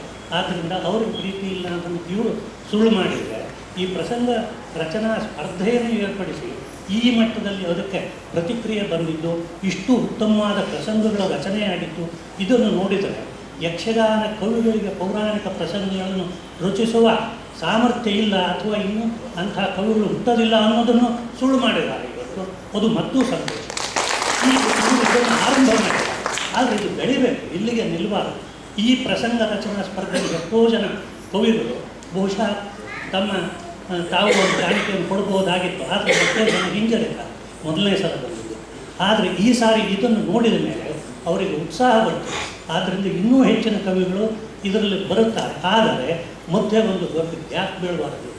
ಇನ್ನು ಮುಖ್ಯವಾದ ಯಕ್ಷಗಾನ ಅಕಾಡೆಮಿಯಂಥ ಸಂಸ್ಥೆಗಳು, ಆರ್ಥಿಕವಾಗಿ ಸಾಮರ್ಥ್ಯ ಇರುವಂಥ ಸಂಸ್ಥೆಗಳು ಇದನ್ನು ಎತ್ಕೊಳ್ಬೇಕು. ಎತ್ತುಕೊಂಡು ಇಂಥ ಸ್ಪರ್ಧೆಗಳನ್ನು, ಅಕಾಡೆಮಿಕ್ ಕೆಲಸಗಳೇನಿದೆ ಇದನ್ನು ಮುಂದುವರಿಸಬೇಕು. ಆವಾಗ ಇನ್ನೂ ತುಂಬ ಜನ ಕವಿಗಳು ಇದರಲ್ಲಿ ಬರಲಿಕ್ಕೆ ಸಾಧ್ಯ ಇದೆ. ಈಗ ನಾವು ಬಂದ 11 ಪ್ರಸಂಗಗಳನ್ನು ನೋಡಿದರೆ ಎಷ್ಟೋ ಸುಂದರವಾದ ಕಲ್ಪನೆಗಳಿದೆ, ಎಷ್ಟೋ ಸುಂದರವಾದ ರಚನೆ ಇದೆ. ಇವತ್ತು ನಮ್ಮ ಮುಂದೆ ಆಟ ಬರ್ತಕ್ಕಂಥ ದೇವರಸಾಯನ ಪರಿಣಯ ಏನಿದೆ, ಇದನ್ನು ಹೀಗೆ ಈ ಪ್ರಸಂಗ ಸ್ಪರ್ಧೆಯಲ್ಲಿ ಮೊದಲ ಬಹುಮಾನ ಗಳಿಸಿದಂಥ ಶಿವಕುಮಾರ್ ಇವರ ಪ್ರಸಂಗ ಅದು ಇವತ್ತು ತಮ್ಮ ಮುಂದೆ ಬರ್ತಾ ಇದೆ. ಒಳ್ಳೆಯ ಸುಂದರವಾದ ರಚನೆಯನ್ನು ಮಾಡಿ ಒಂದು ಆಟಕ್ಕೆ ಅಳವಡುವಂತ ಅವರು ಮಾಡಿದ್ದಾರೆ. ಇದೇ ಥರ ಉಳಿದ ಕವಿಗಳು ಮಾಡಿದ್ದಾರೆ. ಇದರಲ್ಲಿ ಆವತ್ತು ಮೊದಲನೆಯದಾಗಿ ಯಕ್ಷಗಾನ ಕವಿಗಳಿಗೆ ಭಾಷಾ ಶುದ್ಧಿ ಬೇಕು. ಇದನ್ನು ತುಂಬ ಶ್ರದ್ಧೆಯಿಂದ ಭಾಷೆಯನ್ನು ಶುದ್ಧಗೊಳಿಸ್ಕೊಳ್ಬೇಕು. ಹಾಗಿದ್ರೆ ಏನು ಅಂತಂದರೆ, ನಮಗೆ ಕವಿಗಳ ಕಾಮಧೇನುವಿನಂತೆ ಇದ್ದಾನೆ ಕುಮಾರವ್ಯಾಸ. ಕುಮಾರವ್ಯಾಸನ ಭಾರತವನ್ನು ಪಕ್ಕದಲ್ಲಿ ಇಟ್ಕೊಳ್ಳಿ. ಅದಕ್ಕೆ ಕುಮಾರವ್ಯಾಸ ಭಾರತ ನಿಘಂಟು ಇದೆ, ಅದನ್ನು ಇಟ್ಕೊಳ್ಳಿ. ಅದನ್ನು ಇಟ್ಕೊಂಡು ದಿನಕ್ಕೆ ಒಂದೊಂದು ಸಂಧಿ ಸಾಕು, ಅಷ್ಟನ್ನು ಓದುತ್ತಾ ಬನ್ನಿ. ಭಾಷೆ ತನ್ನಷ್ಟಕ್ಕೆ ಬೆಳೀತದೆ. ಮತ್ತು ಯಕ್ಷಗಾನ ಕಾವ್ಯಕ್ಕೆ ಬೇಕಾದ ಭಾಷೆ ಹಳೆಗನ್ನಡವೂ ಅಲ್ಲ, ಪಂಪರನ್ನಡ ಹಾಗೆ ಬರಿಬೇಕಾದಿಲ್ಲ. ಇದು ಹೊಸಗನ್ನಡವೂ ಅಲ್ಲ, ಇದು ಛಂದೋಬದ್ಧವಾದಂಥ ನಡುಗನ್ನಡದ ಕಾವ್ಯ. ಕುಮಾರವ್ಯಾಸ ನಮ್ಮ ಅನೇಕ ಪ್ರಸಂಗಗಳಿಗೆ ಕುಮಾರವ್ಯಾಸನ ಭಾರತವೇ ಆಕರ ಆಗಿದೆ.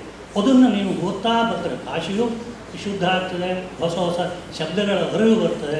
ತಪ್ಪು ಶಬ್ದಗಳು ಎಷ್ಟೋ ಪ್ರಸಂಗಗಳಲ್ಲಿ ಕಂಡಿದೆ.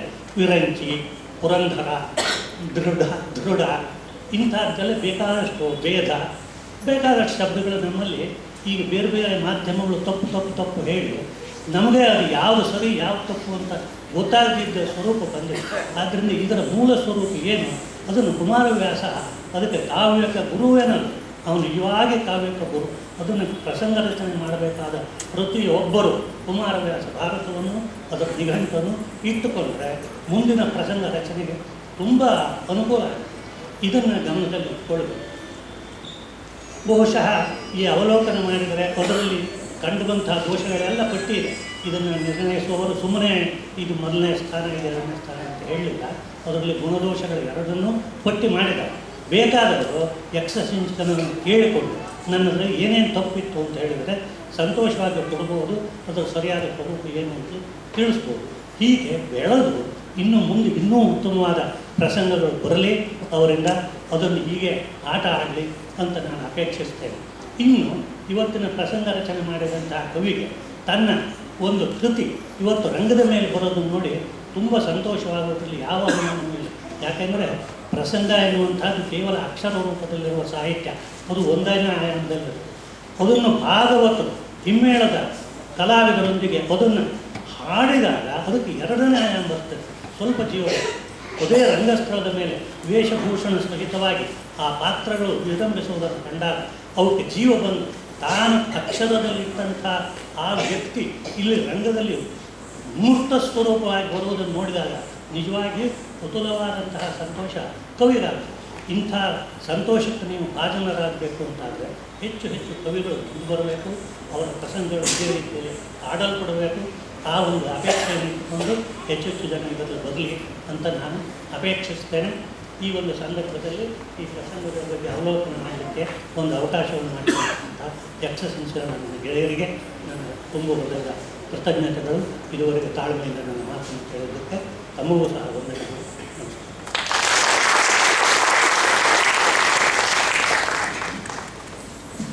ಧನ್ಯವಾದಗಳು ಸರ್. ನಮ್ಮ ಮಾತು ಬೇರೆಯವರು ಕೇಳ್ತಾರೆ ಇಲ್ಲ ಗೊತ್ತಿಲ್ಲ. ನಮ್ಮ ಮಾತು ನಮಗೆ ಕೇಳದೇ ಇದ್ದರೆ ತುಂಬ ತೊಂದರೆ ಆಗ್ತದೆ. ಅದಕ್ಕೆ ನಾವು ನಮ್ಮ ಮಾತನ್ನು ಕೇಳಲಿಕ್ಕೆ ಇಷ್ಟಪಡ್ತೇವೆ. ದಯವಿಟ್ಟು ಸೌಂಡ್ ಇಂಜಿನಿಯರ್ ಸರ್ ಸ್ವಲ್ಪ ಸೌಂಡ್ ಜೋರು ಕೊಡಿ, ನಮಗೆ ಫೀಡ್ಬ್ಯಾಕ್ ಸಿಗ್ತಾ ಇಲ್ಲ. ನಮ್ಮ ಬದುಕಿನಲ್ಲಿ ನಾವು 3 ಪರಂಪರೆಯನ್ನು ದಾಟಿ ಬರ್ತೇವೆ. ಒಂದು ಮಾತೃ ಪರಂಪರೆ, ಇನ್ನೊಂದು ಗುರು ಪರಂಪರೆ, ಆಮೇಲೆ ಯಜಮಾನ ಪರಂಪರೆ. ತಾಯಿಯಾದವಳು ತನ್ನ ಬದುಕಿನಲ್ಲಿ ಮಗುವಿಗೆ ನೀನು ಇಂಥದ್ದೇ ಮಾಡು ಅಂತ ಹೇಳುವುದಿಲ್ಲ, ತಾನು ಮಾಡುತ್ತಾ ಹೋಗ್ತಾಳೆ. ಅದನ್ನು ನೋಡಿ ಮಗು ಕಲಿತಾ ಹೋಗ್ತದೆ. ಗುರುವಾದವನು ಇಂಥದ್ದೇ ಮಾಡು ಅಂತ ಹೇಳುವುದಿಲ್ಲ, ತಾನು ಮಾಡಿ ತೋರಿಸ್ತಾ ಹೋಗ್ತಾನೆ, ಅದನ್ನು ವಿದ್ಯಾರ್ಥಿ ಮಾಡ್ತಾ ಹೋಗ್ತಾನೆ. ಯಜಮಾನನಾದವನು ತಾನು ಮಾಡುವುದಿಲ್ಲ, ನೀನು ಇಂಥದ್ದೇ ಮಾಡಬೇಕು ಅಂತ ಹೇಳ್ತಾ ಹೋಗ್ತಾನೆ. ಇದು 3 ಪರಂಪರೆ. ನಮ್ಮ ಬದುಕಿನಲ್ಲಿ ನಾವು ಗುರುವಾಗ್ತೇವೆ, ತಾಯಿ ಆಗ್ತೇವೆ, ಯಜಮಾನನಾಗ್ತೇವೆ, ವಿದ್ಯಾರ್ಥಿ ಆಗ್ತೇವೆ, ಮಗು ಆಗ್ತೇವೆ, ಕೆಲಸದವನು ಆಗ್ತೇವೆ. ಇವತ್ತು ನಾವು ಗುರುವಂದನೆ ಕಾರ್ಯಕ್ರಮವನ್ನು ಇಟ್ಟುಕೊಂಡಿದ್ದೇವೆ. ಗುರುಗಳಾದಂತಹ ಕೃಷ್ಣಮೂರ್ತಿ ತುಂಗರು ಅವರ ತರಗತಿಗೆ ನಾನು ಹೋದಾಗ, ನಾಟ್ಯಕ್ಕೆ ಕಲಿಯುವಾಗ ಕಾಲುಗಳನ್ನು ಎಷ್ಟು ದೂರ ಇಡಬೇಕು ಅಂತ ಹೇಳಿದರು. 2 ಪಾದಗಳ ನಡುವೆ 1 ಅಡಿಕೆ ಎಷ್ಟು ಜಾಗ ಇರಬೇಕು ಅಂತ. ನನಗೆ ತುಂಬ ಕಷ್ಟ ಆಗ್ತಾಯಿತ್ತು. ಆಗ ನಾನು ಹೇಳಿದೆ ಗುರುಗಳ ಹತ್ರ, ಗುರುಗಳೇ ನಿಮ್ಮ ಮನೆಯಲ್ಲಿ ಅಡಿಕೆ ತೋಟ ಇರಬಹುದು, ನಮ್ಮ ಮನೆಯಲ್ಲಿ ಇರೋದು ಹಲಸಿನ ಮರ, ನಾನು ಅಷ್ಟಾಗಲ್ಲ ಇರಬಹುದೇ ಅಂದರೆ ಅವರ ಕ್ಲಾಸಿಗೆ 4 ದಿವಸ ಹೋಗಿ 1 ವಾರ ರಜೆ ಮಾಡಿದ್ದೇನೆ. ಕಠಿಣ ಕ್ಲಾಸ್ ಅದು. ಅಂದರೆ ಅಷ್ಟು ಹೇಳ್ತೇವೆ ನಾವು ಶಬ್ದದಲ್ಲಿ, ಬೆಂಡೆತ್ತುತ್ತೇವೆ ಅಂತ. ಹೌದು, ಅದು ಇರ್ತದೆ ನಮ್ಮಲ್ಲಿ ಕಲ್ಮಶಗಳೆಲ್ಲ, ಅದನ್ನು ತೆಗೆಯುವುದಕ್ಕೆ ಹೇಳೋದಲ್ಲ ಗುರು ಅಂತ. ಈಗ ಗುರುವಂದನೆ ಕಾರ್ಯಕ್ರಮಕ್ಕೆ ಮೊದಲು ಗುರು ಮತ್ತು ಗುರು ಪತ್ನಿಯರು ಇಬ್ಬರು ಎದುರು ಹಸೀನರಾಗಬೇಕು.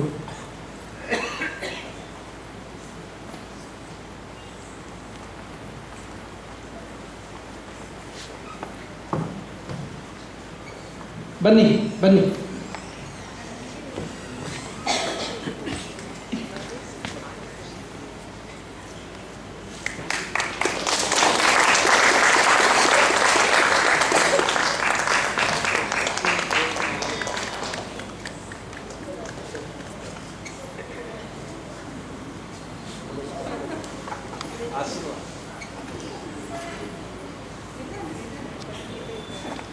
ಪ್ರೀತಿ ಅಂದರೆ ಹಾಗೆ, ನಾವು ಸಹಿಸ್ಕೊಳ್ಬೇಕು. ಈಗ ಗುರುಗಳ ನೀವು ಸಹಿಸ್ಕೊಳ್ಬೇಕು. ನಾವು ನಿಮ್ಮ ಬಗ್ಗೆ ಒಂದಷ್ಟು ಜನ ಮಾತಾಡ್ತೇವೆ, ನಾವು ಮಾತನಾಡಿ ಮುಗಿಯುವವರೆಗಾದರೂ ನೀವು ಒಟ್ಟಿಗೆ ಕೂತ್ಕೊಳ್ಬೇಕು ಅಂತ ನಿಮ್ಮನ್ನು ಮೊದಲೇ ಕೂರಿಸಿದ್ದು. ನಾನು ತುಂಬ ಪ್ರೀತಿಸುವ, ನನ್ನ ಮನಸ್ಸಿನಲ್ಲಿ ಅವರು ಕವಿಗಳು ಅಂತಲೇ ಇರೋದು. ದಿವಾಕರ್ ಹೆಗಡೆಯವರು ಬಂದು ಅಭಿನಂದನಾ ನುಡಿಗಳನ್ನು ಹಾಡಬೇಕು ಅಂತ ಕೇಳಿಕೊಳ್ತಾ ಇದ್ದೇನೆ.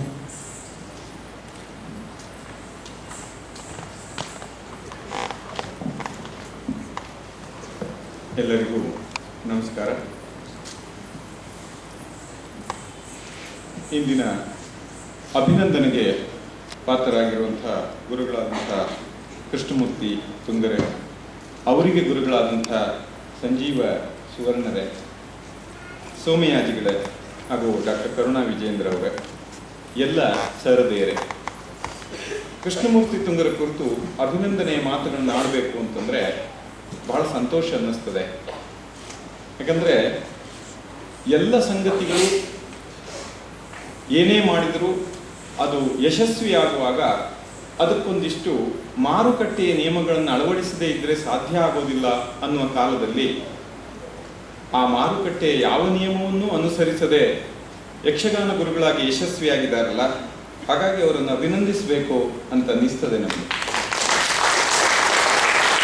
ಇಂದು ಕೋಟದವರು ಅವರು ಸಂಜೀವ ಸುವರ್ಣರಲ್ಲಿ 2 ವರ್ಷ ಅಭ್ಯಾಸ ಮಾಡಿದ ಮೇಲೆ ಈಗ ತಾನೇ ಗುರು ಸಂಜೀವ ಸುವರ್ಣರು ಹೇಳಿದ್ರು, ನಾವೇ ಅವರನ್ನ ಚೀಲ ಕೊಟ್ಟು ಬೆಂಗಳೂರಿಗೆ ಅಟ್ಟಿದ್ದೇವೆ ಅಂತ. ಹಾಗೆ ಅದು ಖಾಲಿ ಚೀಲ ಆಗಿತ್ತು ಅಂತ ನಮಗೆಲ್ಲ ಗೊತ್ತಿದೆ. ಊರನ್ನೇ ಹೊತ್ತು ತಂದಿದ್ದಾರೆ ಅವರು. ಯಾಕಂದರೆ ಯಕ್ಷಗಾನದ ಎಲ್ಲ ಭಾಗಗಳಲ್ಲಿ ಭಾಗವತಿಕೆ, ನೃತ್ಯ, ಪ್ರಸಾದನ, ನಿರ್ದೇಶನ, ನೃತ್ಯ, ಅಭಿನಯ, ಅದಲ್ಲದೆ ಇದ್ದರೆ ಅದರ ಚಂಡೆ, ಮೃದಂಗ ಎಲ್ಲ ವಿಭಾಗದಲ್ಲಿಯೂ ಕೂಡ ನಿರ್ದೇಶನ ಮಾಡುವಷ್ಟು, ಕಲಿಸುವಷ್ಟು ಅದರಲ್ಲಿ ಪರಿಣತಿಯನ್ನು ಪಡೆದು ಬಂದಿದ್ದರಿಂದ ಅವರು ಒಬ್ಬರೇನೆ ಒಂದು ಯಕ್ಷಗಾನದ ಶಾಲೆ. ಹಾಗಾದರೂ ಅವರು ಇಲ್ಲ ಅಂದರೆ ಇನ್ನೊಬ್ಬರನ್ನು ಅವಲಂಬಿಸಬೇಕು ಎಲ್ಲದಕ್ಕೂ ಕೂಡ. ಇಂಥದ್ದೊಂದು ಕಟ್ಟಿಕೊಂಡಾಗ ಯಾವುದೇ ವ್ಯವಸಾಯಿ ಮೇಳದಲ್ಲಿ ಅವರನ್ನು ತುಂಬ ಆದರದಿಂದ ಸ್ವಾಗತಿಸಿ ಅವರನ್ನು ಬೆಳೆಸ್ತಾ ಇದ್ರು, ಅದರಲ್ಲೇನು ಪ್ರಶ್ನೆ ಇಲ್ಲ. ಯಾಕೆಂದರೆ ಎಲ್ಲ ಸಂಗತಿಗಳಿಗೆ, ಭಾಗವತರು ಇಲ್ಲ ಅಂದರೆ ಭಾಗವತಿಗೆ, ಮೃದಂಗ ಇಲ್ಲ ಅಂದರೆ ಮದ್ದಲೆಗೆ, ಯಾವುದೇ ಪಾತ್ರಕ್ಕೆ, ಅದು ಹಾಸ್ಯ ಪಾತ್ರ, ಸ್ತ್ರೀ ಪಾತ್ರ, ಪುರುಷ ಪಾತ್ರ, ಅವರ ಬೇರೆ ಬೇರೆ ವೇಷಗಳು, ಕಿರಾತ ವೇಷಗಳೆಲ್ಲ ಬಹಳ ಪ್ರಸಿದ್ಧ. ಹಾಗೆ ಒಂದು ವ್ಯವಸಾಯ ಮೇಳಕ್ಕೆ ಅತ್ಯಂತ ಅಗತ್ಯವಾದಂತಹ ರಿಸೋರ್ಸ್ ಪರ್ಸನ್ ಅವರು ಅಲ್ಲಿಗೆ ಹೋಗದೇ ಇರೋದ್ರಿಂದ ಏನು ಅನುಕೂಲ ಆಯಿತು, ಅವರು ಅಲ್ಲಿಗೆ ಹೋಗಿದ್ದಿದ್ರೆ ಕೃಷ್ಣಮೂರ್ತಿ ತುಂಗರು ಮಾತ್ರ ಬೆಳೀತಾ ಇದ್ರು. ಆದರೆ ಅವ್ರು ಹೋಗದೇ ಇರೋದ್ರಿಂದ ಒಂದು ಇಡೀ ಪರಿವಾರ, ಯಕ್ಷ ಪರಿವಾರ ಬೆಳೆದಿದೆ. ಅದು ಅವರ ವಿಶೇಷತೆ. ಅನಂತರ ಅವರು ಎಷ್ಟು ಜನರಿಗೆ ಪಾಠ ಹೇಳಿರಬಹುದು ಅಂತ ಕೇಳಿದೆ. ಕೆಲವು ಶಿಬಿರದಲ್ಲಿ 400 ಜನ ಇದ್ದರು, ಕೆಲವು ಕಡೆ 4 ಜನ ಇದ್ದರು ಅಂತ ಹೇಳುವಾಗ 16,000 ಜನರಿಗೆ ಪಾಠ ಮಾಡಿದ್ದಾರೆ. ಅವರೆಲ್ಲರೂ ಬಹಳ ಯೋಗ್ಯ ಕಲಾವಿದರಾಗಿ ಬಂದಿದ್ದಾರೆ ಅಂತಲ್ಲ, ಆದರೆ ಅವರ ಮೂಲಕ 1,00,000 ಜನರಲ್ಲಿ ಯಕ್ಷಗಾನದ ರುಚಿಯನ್ನು ಹಚ್ಚಿದ್ದಾರೆ. ಇದು ಬಹಳ ಮುಖ್ಯವಾದ ಕೆಲಸ.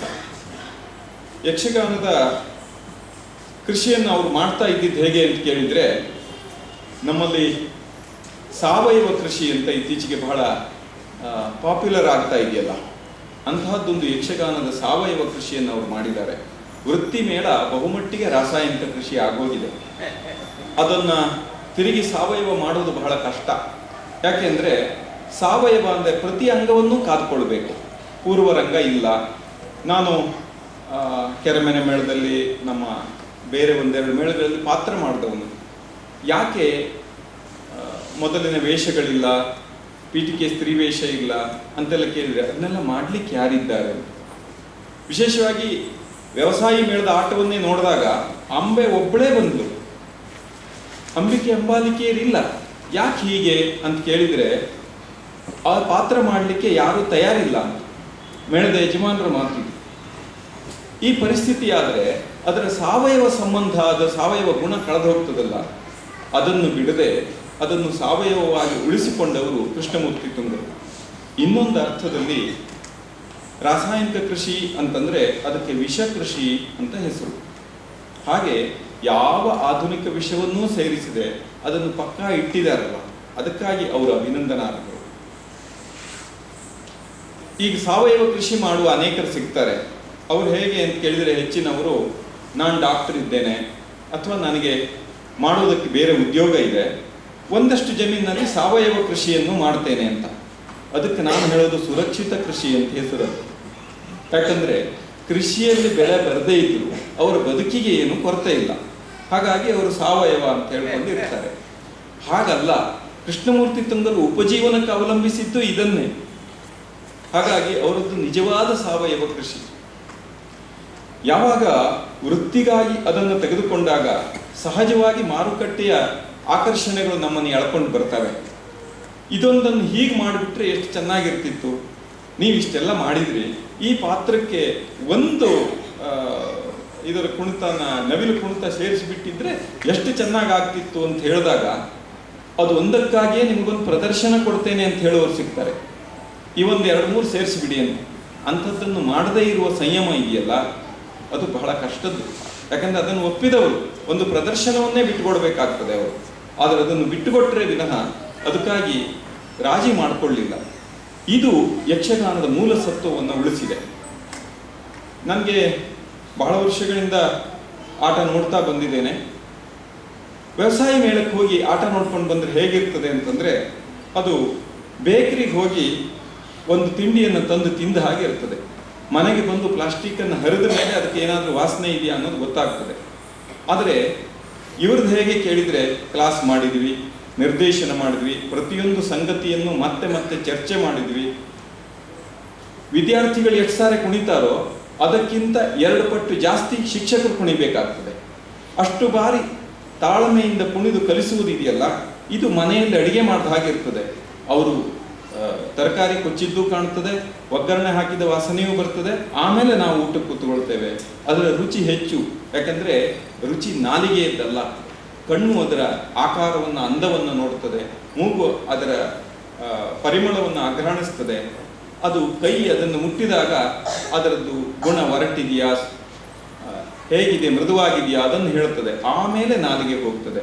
ಆ ಎಲ್ಲ ಸಂಗತಿಗಳನ್ನು ಕಲಿಸುವುದು ಮನೆಯ ಊಟ ಮಾತ್ರ. ಆ ರೀತಿಯಿಂದ ಯಕ್ಷಗಾನದ ರುಚಿಯನ್ನು ಹಚ್ಚುವಲ್ಲಿ ಕೃಷ್ಣಮೂರ್ತಿ ತುಂಗರು ಈ ರೀತಿಯ ಸಾವಯವ ಪ್ರಯತ್ನವನ್ನ ಮಾಡಿದ್ದಾರೆ. ಅದು ಹೇಗಿರ್ತದೆ ಅನ್ನೋದನ್ನ ಈಗಾಗಲೇ ಗುರು ಶಿಷ್ಯರಿಬ್ಬರು ಪ್ರಾತ್ಯಕ್ಷಿಕೆ ಮಾಡಿ ತೋರಿಸಿದ್ದಾರೆ ನಮಗೆ. ಇವತ್ತಿನ ವಿಶೇಷ ಅದು. ಗುರು ಇದ್ದು ಶಿಷ್ಯನಿಗೊಂದು ಅಭಿನಂದನೆ ನಡೆಯೋದಿದೆಯಲ್ಲ, ಅದು ಶಿಷ್ಯನ ಭಾಗ್ಯವೂ ಹೌದು, ಗುರುವಿನ ಭಾಗ್ಯವೂ ಹೌದು. ಗುರುವಿನ ಶಿಷ್ಯ ಗುರುವಾಗಿಯೇ ಬೆಳೆದ 33 ವರ್ಷ ಬೆಂಗಳೂರಿನಲ್ಲಿ ಸಾವಿರಾರು ಜನರಿಗೆ ಯಕ್ಷಗಾನದ ಪಾಠ ಹೇಳಿದರು, ಬೆಳೆಸಿದರು, ಎಷ್ಟು ರೀತಿಯ ಪ್ರಯೋಗಗಳನ್ನು ಮಾಡಿದರು. ಇಷ್ಟನ್ನೂ ಮಾಡೋದು ಸಣ್ಣ ಕೆಲಸವೇ? ಅದರ ಮೇಲೆ ಕೃಷ್ಣಮೂರ್ತಿ ತುಂಗರ ಹತ್ರ ಕಲ್ತಿದ್ರಿಂದ ಏನು ಪ್ರಯೋಜನ ಇದೆ ಅಂತಂದ್ರೆ, ನಿನಗೆ ಏನು ಬರ್ತದೆ ಅಂತ, ನಾನು ಯಕ್ಷಗಾನವನ್ನು ಕಲಿತಿದ್ದೇನೆ ಅಂತ ಒಬ್ಬ ಹೇಳಿದರೆ, ಹೌದಾ, ಹಾಗಿದ್ರೆ ನನಗೆ ಏಕತಾಳದಲ್ಲೇನು ಆದಿತಾಳದಲ್ಲೇನು ಅಂತ ಕೇಳಿದರೆ ಅನೇಕರು, ನಾನು ಒಂದು ಯಕ್ಷಗಾನ ತಂಡವನ್ನು ಕಟ್ಟಿ ಧಾರವಾಡದಲ್ಲಿ ಆಟ ಆಡಿದವನು, ನಮ್ಮನ್ನೇ ಕೇಳಿದ್ರೆ ಹೇಳ್ತೀವಿ, ನಾವು ಇಂಥ ಪಾತ್ರವನ್ನು ಮಾಡಿದ್ವಿ, ಆ ಪಾತ್ರಕ್ಕೆ 10 ಪದ್ಯ ಇತ್ತು, ಆ 10 ಪದ್ಯ ಕುಣಿಲಿಕ್ಕೆ ಬರ್ತದೆ ಅಂತ. ಅದು ಯಕ್ಷಗಾನದ ಕಲಿಕೆ ಅಲ್ಲ, ಆ ಪಾತ್ರ ಮಾತ್ರ ಮಾಡ್ಲಿಕ್ಕೆ ಬರ್ತದೆ. ಯಕ್ಷಗಾನದ ಕಲಿಕೆ ಅಂತಂದ್ರೆ ಪ್ರವೇಶ, ಪ್ರಯಾಣ, ಈಗ ಯುದ್ಧದ ಕುಣಿತವನ್ನು ನೋಡಿದ್ವಿ, ಅವೆಲ್ಲವೂ ಬರಬೇಕು. ಪಾತ್ರ ಯಾವುದಾದ್ರೇನಂತೆ, ನಾವು ರಂಗಕ್ಕೆ ಬಿಟ್ಟರೆ ಇದು ತಾಳ ಆರಂಭ ಆದರೆ ಆ ತಾಳದ ಕ್ರಮವನ್ನು ಸಂಪೂರ್ಣವಾಗಿ ನಾವು ಮಾಡ್ತೇವೆ ಎನ್ನುವುದು. ಅಂಥ ಕಲಿಕೆಯನ್ನು ಕೊಟ್ಟವರು ಕೃಷ್ಣಮೂರ್ತಿ ತುಂಗರು. ಅದು ಸಣ್ಣದೇ ಆದಂಥ ಸೀಮಿತ ಅವಧಿಯ ಒಂದು ಶಿಬಿರ ಇರಲಿ ಅಥವಾ ವರ್ಷ ಇಡೀ ಆಗಾಗ ಸೇರಿ ಮುಂದುವರಿಸ್ಕೊಂಡು ಬಂದಿದ್ದಿರಲಿ, ಮೂಲಭೂತವಾದ ಹೆಜ್ಜೆಗಳು ಏನು, ಅದರಿಂದ ಪ್ರಾರಂಭ ಮಾಡಿ ಪಾತ್ರದವರೆಗೆ ಮುಟ್ಟಿಸಿದಂತಹ ಪ್ರಯತ್ನ ಇದೆ. ಹಾಗಾಗಿ ಅವರ ಹತ್ರ ಕಲ್ತವನು ಧೈರ್ಯವಾಗಿ ನನಗೆ ಯಕ್ಷಗಾನ ಬರ್ತದೆ, ನಾನು ಯಕ್ಷಗಾನವನ್ನೇ ಕಲ್ತಿದ್ದೇನೆ ಅಂತ ಹೇಳಬಹುದಾದ ಅವಕಾಶವನ್ನು ಇಟ್ಟಿದ್ದಾರೆ. ಇನ್ನೊಂದು, ಈ ಯಕ್ಷಗಾನದಲ್ಲಿ ಉತ್ಸಾಹ ಇದ್ದವರು ಇವರ ಹತ್ರ 4 ದಿನ ಕಲಿತ ಮೇಲೆ ಸಹಜವಾಗಿ ಆದರ್ಶವಾಗೋದು ವ್ಯವಸಾಯಿ ಕಲಾವಿದರು, ಯಾರೋ ಹಿರಿಯ ಕಲಾವಿದರು. ಅವರನ್ನು ನೋಡಿ 4 ಚಾಲು ಕುಣಿತವನ್ನು ಕಲಿತು ಆ ರೀತಿಯಾಗಿ ಅಭಿನಯಿಸಬಹುದು. ಅವಾಗ ನಮಗೆ ಎಲ್ಲ ಆಟದಲ್ಲಿ ನಕಲಿಗಳೇ ಸಿಗ್ತಾರೆ. ಅದು ಎಷ್ಟು ಅತ್ಯುತ್ತಮವಾದ ಅನುಕರಣೆಯಾದರೂ ಅದು ಎರಡನೇದು, ಮೊದಲನೇದಲ್ಲ, ಒರಿಜಿನಲ್ ಅಲ್ಲ. ಅದು ಹಾಗಾಗದೇ ಇರಬೇಕು. ಪ್ರತಿಯೊಬ್ಬನಲ್ಲೂ ಅವನದೇ ಆದ, ಅವನ ದೇಹ ಭಾಷೆ, ಅವನ ಅಂಗಭಾಷೆ, ಅವನ ಎತ್ತರ, ತಗ್ಗ, ಇದನ್ನೆಲ್ಲ ಹೊಂದಿ ಅವನಿಗೊಂದು ಸಾಮರ್ಥ್ಯ ಇರ್ತದೆ. ಅದನ್ನು ತೋರಿಸಿಕೊಳ್ಬೇಕು ಅಂದರೆ ಅವನು ಯಕ್ಷಗಾನವನ್ನು ಕಲಿಬೇಕು, ಯಾರನ್ನು ಅನುಕರಣೆ ಮಾಡಬಾರ್ದು. ಅಂಥ ಬಂದ ಪ್ರತಿಯೊಬ್ಬರಿಗೆ ಎಷ್ಟು ಅಂತ ಕೇಳಿದ್ರೆ LKG UKG ಅವರಿಗೆ ಮೊನ್ನೆ ಹೊಸದಾಗಿ ಆಭರಣ ಮಾಡಬೇಕಾಗಿ ಬಂತು ಅಂತ ಹೇಳಿದ್ರು ಅವರು. ಅಷ್ಟು ಸಣ್ಣ ಮಕ್ಕಳಿಂದ ರವಿ ಮೂಡೋಡಿ ಅಂತ ಹಿರಿಯರವರೆಗೆ ಅವ್ರ ಶಿಷ್ಯರಿದ್ದಾರೆ ಅಂತಂದ್ರೆ ಅವರೆಲ್ಲರಿಗೂ ಹೊಂದಿ ಕಲಿಸೋದಿದೆಯಲ್ಲ, ಅದಕ್ಕೆ ಅವರೆಷ್ಟು ಆಲೋಚನೆ ಮಾಡಿರ್ಬೋದು, ಎಷ್ಟು ಪ್ರಯೋಗಶೀಲರಾಗಿರ್ಬೋದು. ಇಂಥದ್ದೊಂದನ್ನು ಅವರು ಸಾಧಿಸಿದ್ದಾರೆ.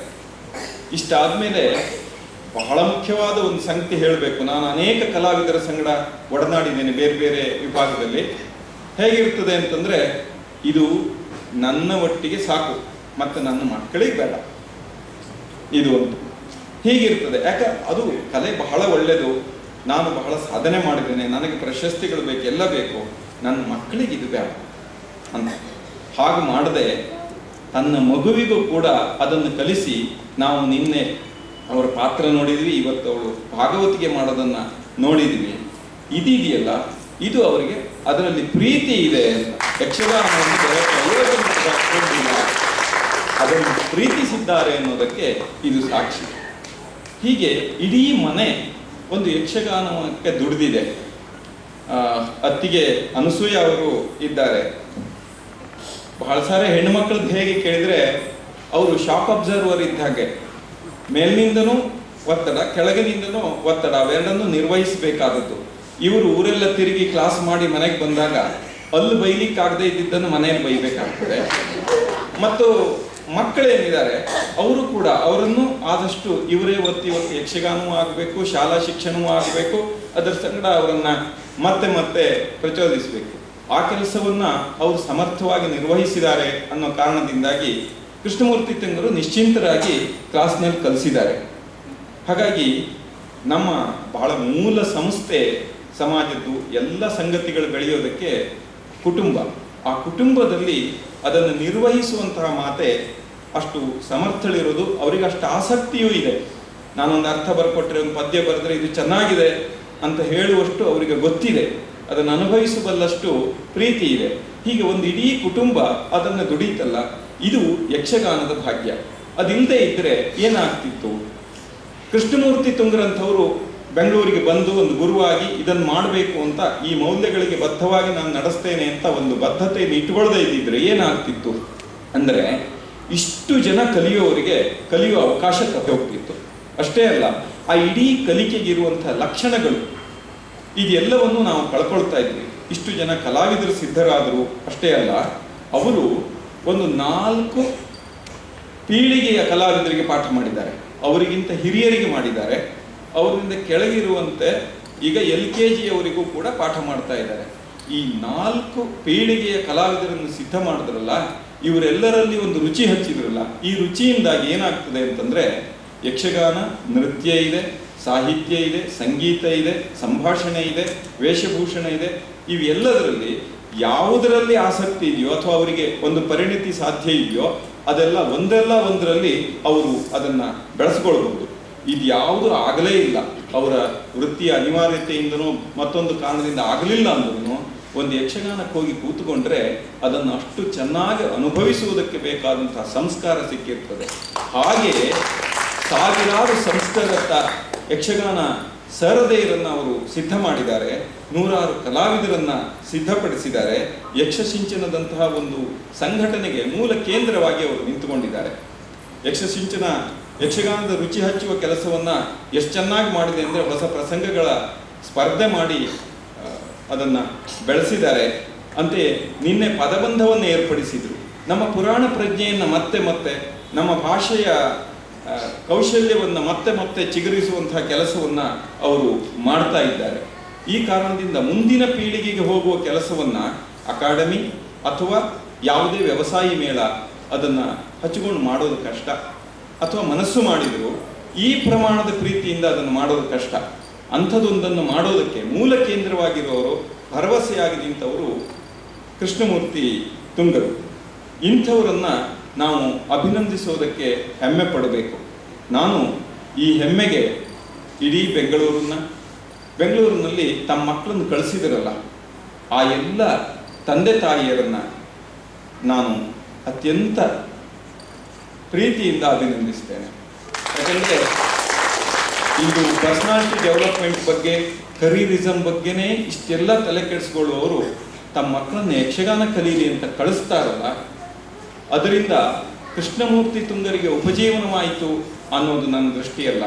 ಆ ಎಲ್ಲ ಮಕ್ಕಳಿಗೆ ಭಾರತೀಯತೆಯ ಮೂಲವಾದಂತಹ ಪುರಾಣದ ಪರಿಚಯ ಆಯಿತು, ಒಂದು ಬಣ್ಣದ ಲೋಕ, ಒಂದು ವಿಸ್ಮಯದ ಲೋಕ ಪರಿಚಯ ಆಯಿತು. ಅವರ ವ್ಯಕ್ತಿತ್ವ ವಿಕಸನಕ್ಕೆ ತುಂಬ ಬಣ್ಣಗಳನ್ನು ತುಂಬಿದೆ ಇದು ಯಕ್ಷಗಾನ. ಹಾಗೆ 1000 ಜನರಲ್ಲಿ ಒಂದು ವ್ಯಕ್ತಿತ್ವ ವಿಕಸನಕ್ಕೆ ಕಾರಣವಾದಂತಹ ಕೃಷ್ಣಮೂರ್ತಿ ತುಂಗರ ಪರಿಶ್ರಮಕ್ಕೆ ಬೆಂಬಲವಾಗಿ ನಿಂತವರು ಈ ಬೆಂಗಳೂರಿನ ಯಕ್ಷ ಸರದೆಯರು. ಅವರೆಲ್ಲರಿಗೂ ಅಭಿನಂದನೆಯನ್ನ ಹೇಳ್ತೇನೆ. ಸುವರ್ಣರು ಇದ್ದಾರೆ, ಗುರು ಶಿಷ್ಯರಿಬ್ಬರು ಇವತ್ತು ನಮ್ಮ ಎದುರು ಒಂದು ಪ್ರಾತ್ಯಕ್ಷಿಕೆಯನ್ನ ತೋರಿಸಿದ್ದಾರೆ. ಇಂಥ ಹುಡುಗಾಟಿಕೆಯನ್ನು ಉಳಿಸಿಕೊಳ್ಳದೆ ಇದ್ರೆ ಕಲಾವಿದರು ಆಗೋದೇ ಸಾಧ್ಯ ಇಲ್ಲ. ಹಾಗಾಗಿ, ಯಾಕಂದ್ರೆ ವೇಷ ಕಟ್ಟಿದಾಗ ಕುಣಿಯೋದು ಬೇರೆ, ಪೂರ್ಣ ವೇಷ ಇಲ್ಲದೆ ಒಂದು ಪ್ರಾತ್ಯಕ್ಷಿಕೆ ಮಾಡುವಾಗ ಒಂದು ಅಹಂಕಾರ ನಿರಶನ ಬೇಕಾಗ್ತದೆ ಕಲಾವಿದನಿಗೆ. ಅದಿದ್ರೆ ಮಾತ್ರ ಹುಡುಗಾಟಿಕೆ ಸಾಧ್ಯವಾಗ್ತದೆ. ಆ ಕಲೆಯ ಪ್ರೀತಿ, ಈ ಹುಡುಗಾಟಿಕೆಯನ್ನು ನಮಗೆ ದೊಡ್ಡವರು ಕಲಿಸಿದಾಗ ನಮಗೆ ಸಹಿತ ಬದುಕು ಹಗರ ಅಂತ ಅನ್ನಿಸ್ತದೆ. ಹಾಗಾಗಿ ಅಂಥ ಕ್ಷಣಗಳನ್ನು ಮತ್ತೆ ಮತ್ತೆ ಕಾಣುವ ಯೋಗ ನಮಗೆ ಬರಲಿ. ಆಯುಸ್ಸು, ಆರೋಗ್ಯ, ಸಂಪತ್ತು ಎಲ್ಲವನ್ನೂ ನೀಡಲಿ ಅಂಥೇಳಿ ಮತ್ತೊಮ್ಮೆ ಅವರಿಗೆ ಅಭಿನಂದಿಸ್ತೇನೆ. ಕೃಷ್ಣಮೂರ್ತಿ ತುಂಗರನ್ನು ಹೀಗೆ ನೆಲೆಸುವಂತೆ ಮಾಡಿದ ಬೆಂಗಳೂರಿಗೆ, ಅವರ ಶಿಷ್ಯರಿಗೆ ಎಲ್ಲರಿಗೂ ಕೃತಜ್ಞತೆ ಸಲ್ಲಿಸಿ ಅವರಿಗೆ ಮತ್ತೊಮ್ಮೆ ಅಭಿನಂದನೆ ಹೇಳ್ತೇನೆ. ಅವಕಾಶಕ್ಕೆ ಕೃತಜ್ಞತೆ.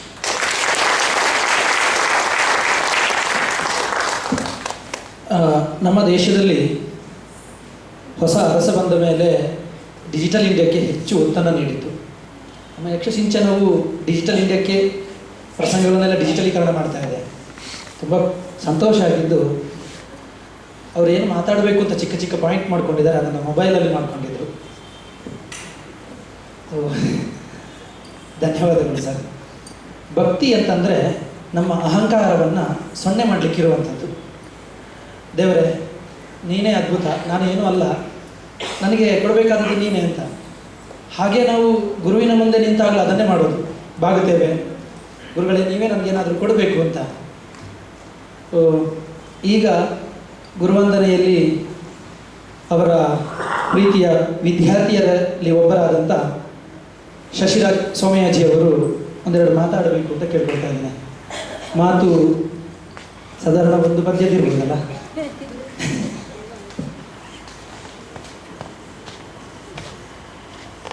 ಸುಧಾಕರ್ ಜೈನ್ ಅವರಿಗೆ ವಂದನೆಗಳು.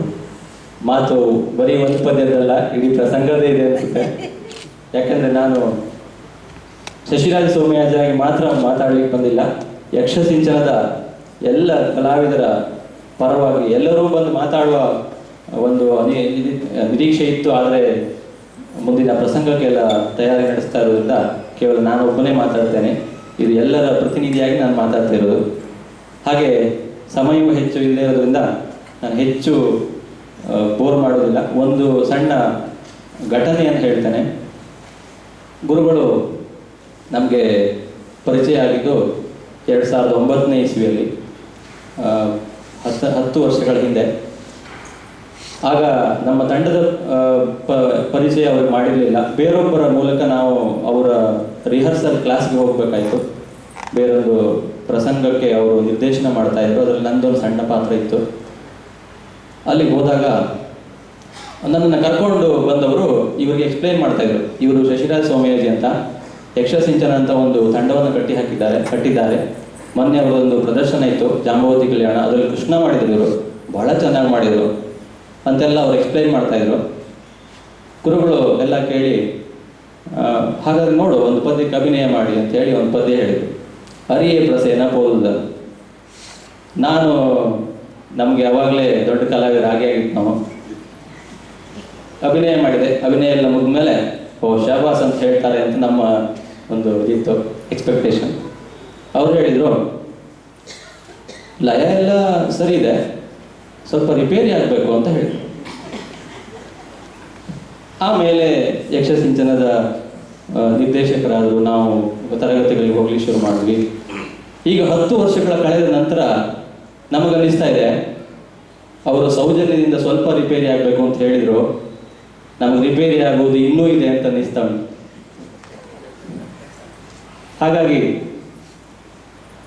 ಒಬ್ಬ ಗುರುವಾಗಿ ಮಾತ್ರವಲ್ಲ, ನಮಗೆ ನಿರ್ದೇಶಕರಾಗಿ, ಮಾರ್ಗದರ್ಶಕರಾಗಿ, ಎಲ್ಲ ವಿಷಯಗಳ ಕುರಿತಾಗಿಯೂ ನಮಗೆ ಜೀವನವನ್ನು ಬದುಕುವುದು ಹೇಗೆ ಅನ್ನೋದು ಸಹ ನಾವು ಎಷ್ಟೋ ವಿಷಯಗಳು ಅವರಿಂದ ಕಲ್ತಿದ್ದೀವಿ. ಅವರು ಯಕ್ಷಗಾನ ತರಗತಿಗಳನ್ನು ಮಾಡುವಾಗ ಮೊದಲು ಒಂದಷ್ಟು ವ್ಯಾಯಾಮಗಳನ್ನು ಮಾಡಿಸ್ತಾರೆ. ಆ ವ್ಯಾಯಾಮಗಳೆಲ್ಲ ಮಾಡುವಾಗ ಅವರು ಯಾವಾಗಲೂ ಹೇಳ್ತಾ ಇರ್ತಾರೆ, ಇದು ಯಕ್ಷಗಾನಕ್ಕಾಗಿ ಮಾತ್ರ ಮಾಡಬೇಕು ಅಂತ ಹೇಳೋದಿಲ್ಲ, ನಿಮ್ಮ ಆರೋಗ್ಯಕ್ಕೂ ಒಳ್ಳೆಯದು, ದಿನ ಮಾಡಿ, ಯಕ್ಷಗಾನ ಬಿಟ್ಟರೋಡಿಲ್ಲ, ಇದನ್ನು ಬಿಡಬೇಡಿ ಅಂತ ಹೇಳ್ತಾರೆ. ಅಂದರೆ ನಮಗೆ ನಮ್ಮ ಬದುಕಿನ ಕುರಿತಾಗಿಯೂ ಅವರ ಕಾಳಜಿ ಎಷ್ಟು ಅನ್ನೋದನ್ನು ಇದು ತೋರಿಸ್ತದೆ. ಹಾಗೆ ಯಕ್ಷಗಾನ ತರಗತಿಗಳ ಕುರಿತಾಗಿ ಹೇಳುವುದಾದರೆ, ನನಗನಿಸಿದ ಒಂದು ಅಭಿಪ್ರಾಯ ಅಂತ ಹೇಳಿದರೆ, ಅವರು ತರಗತಿಗಳನ್ನು ಮಾಡುವಾಗ ಆ ಹೇಳಿಕೊಡುವ ರೀತಿ ಇದೆಯಲ್ಲ, ಅದು ಬಹುಶಃ ಮತ್ತೆ ನಾನಂತೂ ನೋಡಿಲ್ಲ ಬೇರೆ ಯಾವ ಗುರುಗಳಲ್ಲೂ. ಬಹುಶಃ ಸಂಜೀವಣ್ಣ ಅವರು ಸಂಜೀವ್ ಸುವರ್ಣ ಅವರು ಮಾಡ್ಬೋದು, ನಾನು ಅವರ ತರಗತಿಗಳನ್ನು ನೋಡಿಲ್ಲ. ಆ ಹೇಳಿಕೊಡುವ ರೀತಿ ಇದೆಯಲ್ಲ, ಪಾತ್ರಗಳಿಗೆ ಬೇಕಾದ ಭಾವನೆಗಳನ್ನು ತುಂಬುವುದಕ್ಕೆ, ಎಸ್ಪೆಷಲಿ ಮಕ್ಕಳಿಗೆ ಹೇಳುವಾಗ ಅವರು ನಿಜ ಜೀವನದ ಉದಾಹರಣೆ ಕೊಟ್ಟು, ಹೀಗೆ ಇದ್ದಾಗ ನೀನು ಹೀಗೆ ಮಾಡೋದಿಲ್ವಾ, ಹಾಗಾಗಿ ಹೀಗೆ ಬರಬೇಕು ಅಂತ ಉದಾಹರಣೆಗಳನ್ನು ಕೊಟ್ಟು ಆ ಹೇಳಿಕೊಡುವ ರೀತಿ ಅದು ಅದ್ಭುತವಾದದ್ದು. ಹಾಗೆ ಕೊನೆಯದಾಗಿ ಅವರ ನಿರೀಕ್ಷೆ ಬಹಳ ಎತ್ತರದ್ದು. ಅವರ ಶಿಷ್ಯರಾಗಿ ನಾವು ಅವರ ನಿರೀಕ್ಷೆಯನ್ನು ಎಷ್ಟು ಮಟ್ಟಿಗೆ ಪೂರೈಸಿದ್ದೇವೋ ಗೊತ್ತಿಲ್ಲ. ನಾವು ಅನೇಕ ತಪ್ಪುಗಳನ್ನು ಮಾಡಿರ್ಬೋದು, ಅವರ ಮನಸ್ಸನ್ನು ನೋಯಿಸಿರ್ಬೋದು. ಅದೆಲ್ಲವನ್ನು ಮನ್ನಿಸಿ ನಮಗೆ ಇನ್ನೂ ಹೆಚ್ಚಿನ ರೀತಿಯಲ್ಲಿ ಮಾರ್ಗದರ್ಶನ ಮಾಡಬೇಕು, ಆಶೀರ್ವಾದ ಮಾಡಬೇಕು ಅಂತ ಎಲ್ಲರ ಪರವಾಗಿ ಕೇಳಿಕೊಳ್ತಾ ಇದ್ದೇನೆ.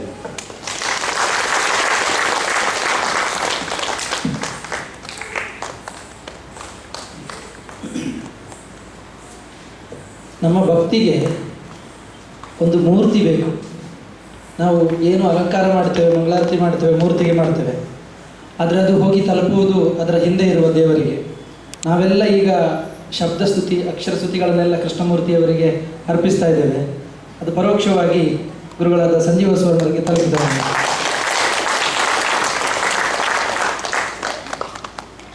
ಈಗ ಅದೇ ಗುರುಗಳೇ, ಇದು ಇಡೀ ಸಭಾ ಕಾರ್ಯಕ್ರಮ 1ನೇ ಕಾಲದಲ್ಲಿ ಇದೆ ಅಲ್ಲ, ಈಗ 2ನೇ ಕಾಲಕ್ಕೆ ಇರಬೇಕು, ಸ್ವಲ್ಪ ಬೇಗ ಆಗಬೇಕು. ಶ್ರೀಮತಿ ಸುಮಾ ಅವರು ಒಂದೆರಡು ಮಾತುಗಳನ್ನು ಆಡಬೇಕು ಅಂತ ಕೇಳಿಕೊಳ್ತಾ ಇದ್ದಾರೆ.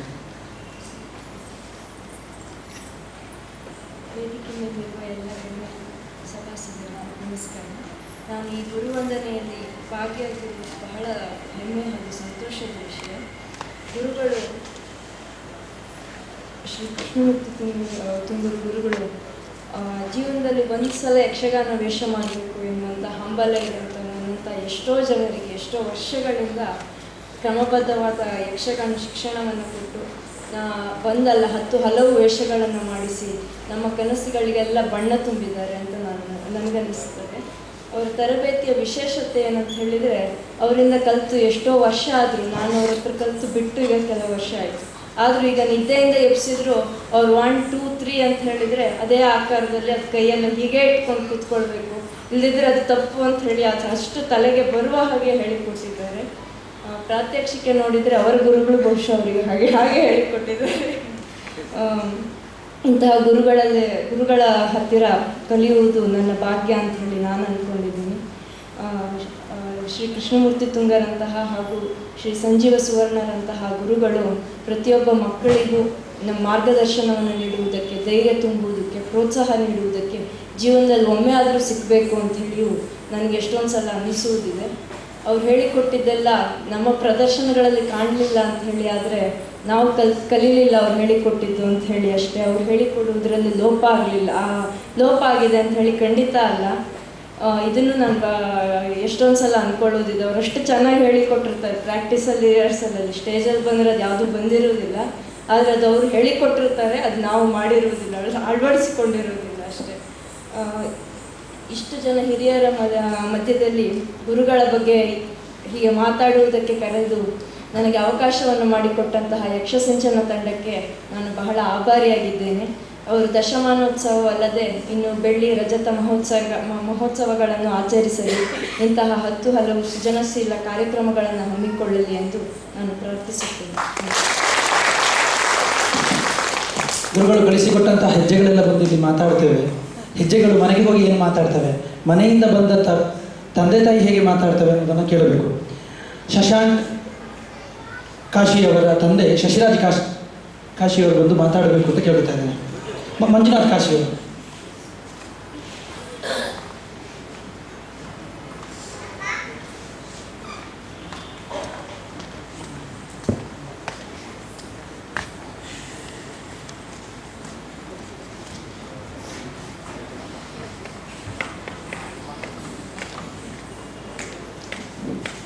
ಎಲ್ಲರಿಗೂ ನಮಸ್ಕಾರ.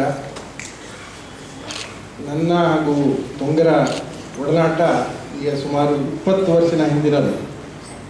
ನಾನು ಬೆಂಗಳೂರಿಗೆ ಬಂದು ನನ್ನ ಯಕ್ಷಗಾನದ ಅಭಿರುಚಿಯನ್ನು ನನ್ನ ಮಗನು ಅಂಟಿಕೊಂಡಾಗ ಯಕ್ಷಗಾನ ಯಾರಲ್ಲಿ ಕಲಿಸಬೇಕು ಎನ್ನುವಂಥ ಪ್ರಶ್ನೆ ಬಂದಾಗ ತುಂಗರು ಬಂದರು. ತುಂಗರ ಪರಿಚಯ ಆಯಿತು, ಅವರ ಒಡನಾಟ ಆಯಿತು. ಅವರು ನಿಜಕ್ಕೂ ಬರೀ ಯಕ್ಷಗಾನ ಗುರು ಮಾತ್ರ ಅಲ್ಲ, ನಾನು ತಿಳಿದ ಮಟ್ಟಿಗೆ ಯಕ್ಷಗಾನ ಸರ್ವ ಸಂಪನ್ನ ಕಲಾವಿದರು. ಯಾಕೆಂದರೆ ಎಲ್ಲವೂ ಗೊತ್ತಿದೆ ಅವರಿಗೆ. ಯಕ್ಷಗಾನ ತುಂಬ ಅದ್ಭುತವಾದಂಥ ಕಲೆ. ಆ ಕಲೆಯಲ್ಲಿ ಎಲ್ಲವನ್ನೂ ತಿಳಿದುಕೊಳ್ಳುವಂಥದ್ದು ತುಂಬ ಕಷ್ಟದ ಕೆಲಸ. ಏಕೆಂದರೆ ಅವರು ಭಾಗವತಿಕೆಯನ್ನು ಮಾಡ್ತಾರೆ, ಮೊದಲೇ ಬಾರಿಸ್ತಾರೆ, ಚಂಡೆ ಮಾಡ್ತಾರೆ, ವೇಷಗಾರಿಕೆಯನ್ನು ಮಾಡುವುದಕ್ಕೆ ಮಾಡ್ತಾರೆ. ವೇಷವನ್ನು ಯಾವುದೇ ವೇಷ ಮಾಡುವುದಕ್ಕೆ ಸಿದ್ಧಹಸ್ತರು. ನಾನು ಅವರ ಬಗ್ಗೆ ನಾನು ಹೇಳೋದಕ್ಕಿಂತ ನಾನು ಕೇಳಿದ್ದನ್ನು ನಿಮಗೆ ಹೇಳೋದಕ್ಕೆ ಇಷ್ಟಪಡ್ತೇನೆ. ನಾನು ಒಂದು ಕಾರ್ಯಕ್ರಮದಲ್ಲಿ ಶ್ರೀ ಕೊಂಡದಕೊಳ್ಳಿ ರಾಮಚಂದ್ರ ಹೆಗಡೆಯವರು ಹೇಳಿದಂಥ ಮಾತನ್ನು ಇಲ್ಲಿ ಹೇಳುವುದಕ್ಕೆ ನಾನು ಇಷ್ಟಪಡ್ತೇನೆ. ತುಂಗರ ಬಗ್ಗೆ ಅವರು ಹೇಳಿದ್ದು, ದೂತನಿಂದ ನಾಥನವರೆಗೆ ಯಾವುದೇ ಪಾತ್ರವನ್ನು ಮಾಡುವಂತಹ ಯೋಗ್ಯತೆ ಇರುವಂತಹ ಕಲಾವಿದ. ಅಂದರೆ ಅವರ ಪರಿಪೂರ್ಣತೆ ಎಷ್ಟಿದೆ ಎನ್ನುವಂಥದ್ದನ್ನು ಪ್ರಸಿದ್ಧ ಕಲಾವಿದರು ಹೇಳಿದಂಥ ಮಾತು. ಹಾಗೆ ನಾನು ನನ್ನ ಮಗನಿಗೆ ಕಲಿಸಬೇಕು ಎನ್ನುವಂಥ ಅಭಿಲಾಷೆಯಲ್ಲಿರುವಾಗ ಒಮ್ಮೆ ಮಂಟಪರ ಪರಿಚಯ ಆಯಿತು. ಅವರು ನಾನು ಕೇಳಿದಾಗ ಹೀಗೆ ತುಂಬ ಅಭಿಲಾಷೆಯನ್ನು ತೋರಿಸ್ತಾ ಇದ್ದಾರೆ, ಯಾರತ್ರ ಹೇಳಿಸ್ಬೋದು, ಬೆಂಗಳೂರಿನಂಥ ಮಹಾನಗರದಲ್ಲಿ ಯಾರಲ್ಲಿ ಮಾಡಿಸ್ಬೇಕು, ನೀವು ಹೇಗೆ ಕೊಡ್ತೀರಾ ಅಂತ ಅವರನ್ನೇ ನಾನು ಕೇಳಿದೆ. ಇಲ್ಲ, ನಿಮಗೆ ಸರಿಯಾಗಿ ಕಲಿಯಬೇಕು, ಬೆಂಗಳೂರಿನಲ್ಲಿ ಸರಿಯಾದಂಥ ಕಲೆ ಸರಿಯಾಗಿ ಕಲಿಬೇಕು ಅನ್ನುವಂಥ ಅಭಿಲಾಷೆ ಇದ್ದರೆ ತುಂಗರಲ್ಲಿ ಕರ್ಕೊಂಡು ಹೋಗಿ, ಅವರೊಬ್ಬರೇ ಬೆಂಗಳೂರಿನಲ್ಲಿ ಸರಿಯಾದ ಕಲಿಕೆಯನ್ನು ಮಾಡುವಂಥ ಯೋಗ್ಯತೆ ಇರುವಂಥವರು, ಅವರಿಂದೇ ಸಾಧ್ಯ ಎನ್ನುವಂಥ ಮಾತನ್ನು ಹೇಳಿದರು. ಇಂತಹ ಪ್ರಸಿದ್ಧ ಗುರುವಾದಂಥ ಯಕ್ಷಗುರು ಇವರಿಗೆ ಅಭಿನಂದನೆಯ ಸಂದರ್ಭದಲ್ಲಿ ನನಗೆ ಅವಕಾಶ ಕೊಟ್ಟಂಥ ಯಕ್ಷಸಿಂಚನ ಸಂಸ್ಥೆ, ಈ ಯಕ್ಷಸಿಂಚನ ಸಂಸ್ಥೆಯ ಬಗ್ಗೆ ನಾನು ಒಂದೆರಡು ಮಾತು ಆಡಲೇಬೇಕು. ಯಾಕೆಂದರೆ ಇವರ ಲೋಗೋ ಆಗಿರುವಂಥ ಅಚ್ಚ ಕನ್ನಡದ ಹೆಮ್ಮೆಯಲ್ಲಿ ಅಳಿಲು ಸೇವೆ ಎನ್ನುವಂಥ ಮಾತು. ಅಂದರೆ ಯಕ್ಷಗಾನ ಕಲೆಯ ಬಗ್ಗೆಯೂ ಹೇಳಿದ್ದಾರೆ, ಅವರ ಸೇವೆಯ ಬಗ್ಗೆಯೂ ಹೇಳಿದ್ದಾರೆ.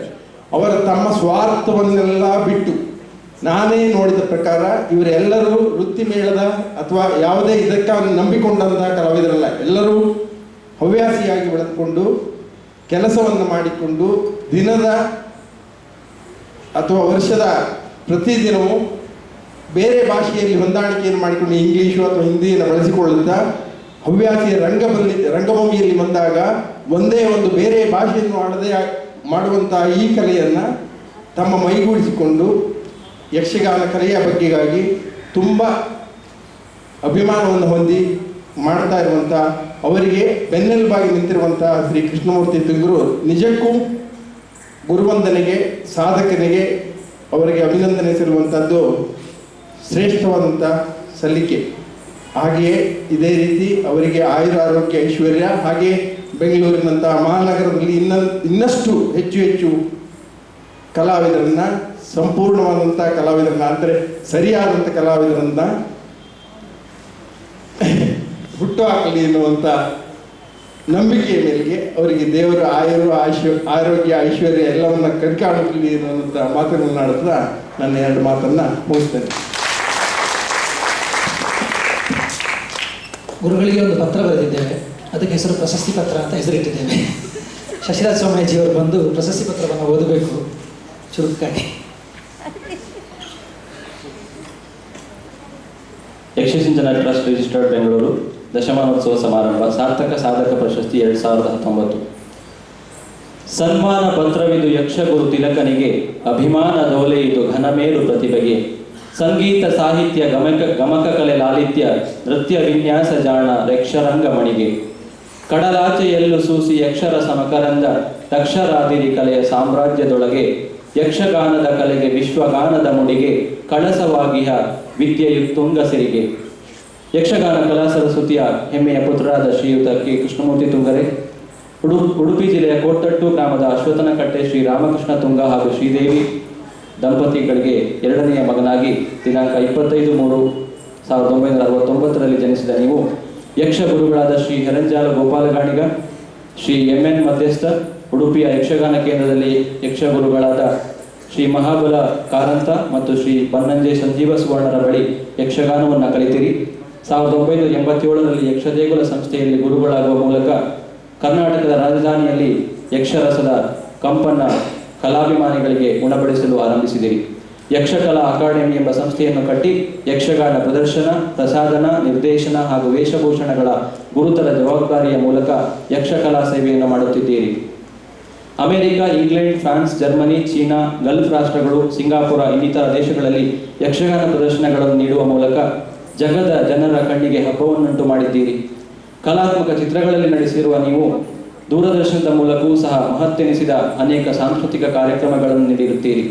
ಭಾರತೀಯ ಕಲಾರಂಗದ ಹೆಸರುವಾಸಿ ಪ್ರತಿಭೆಗಳಾದ B V. Karanth, Rashmi Hegde, doctor S R. Leela, doctor B V. Rajaram, B. Jayashree, Chakravarthi Sonibale, Veena Vijay, Nirupama Rajendra, Vaijayanti Kashi ಮೊದಲಾದ ಮಹನೀಯರ ನಿರ್ದೇಶನದ ಅನೇಕ ಕಾರ್ಯಕ್ರಮಗಳಲ್ಲಿ ನೀವು ಕಲಾವಿದರಾಗಿದ್ದೀರಿ.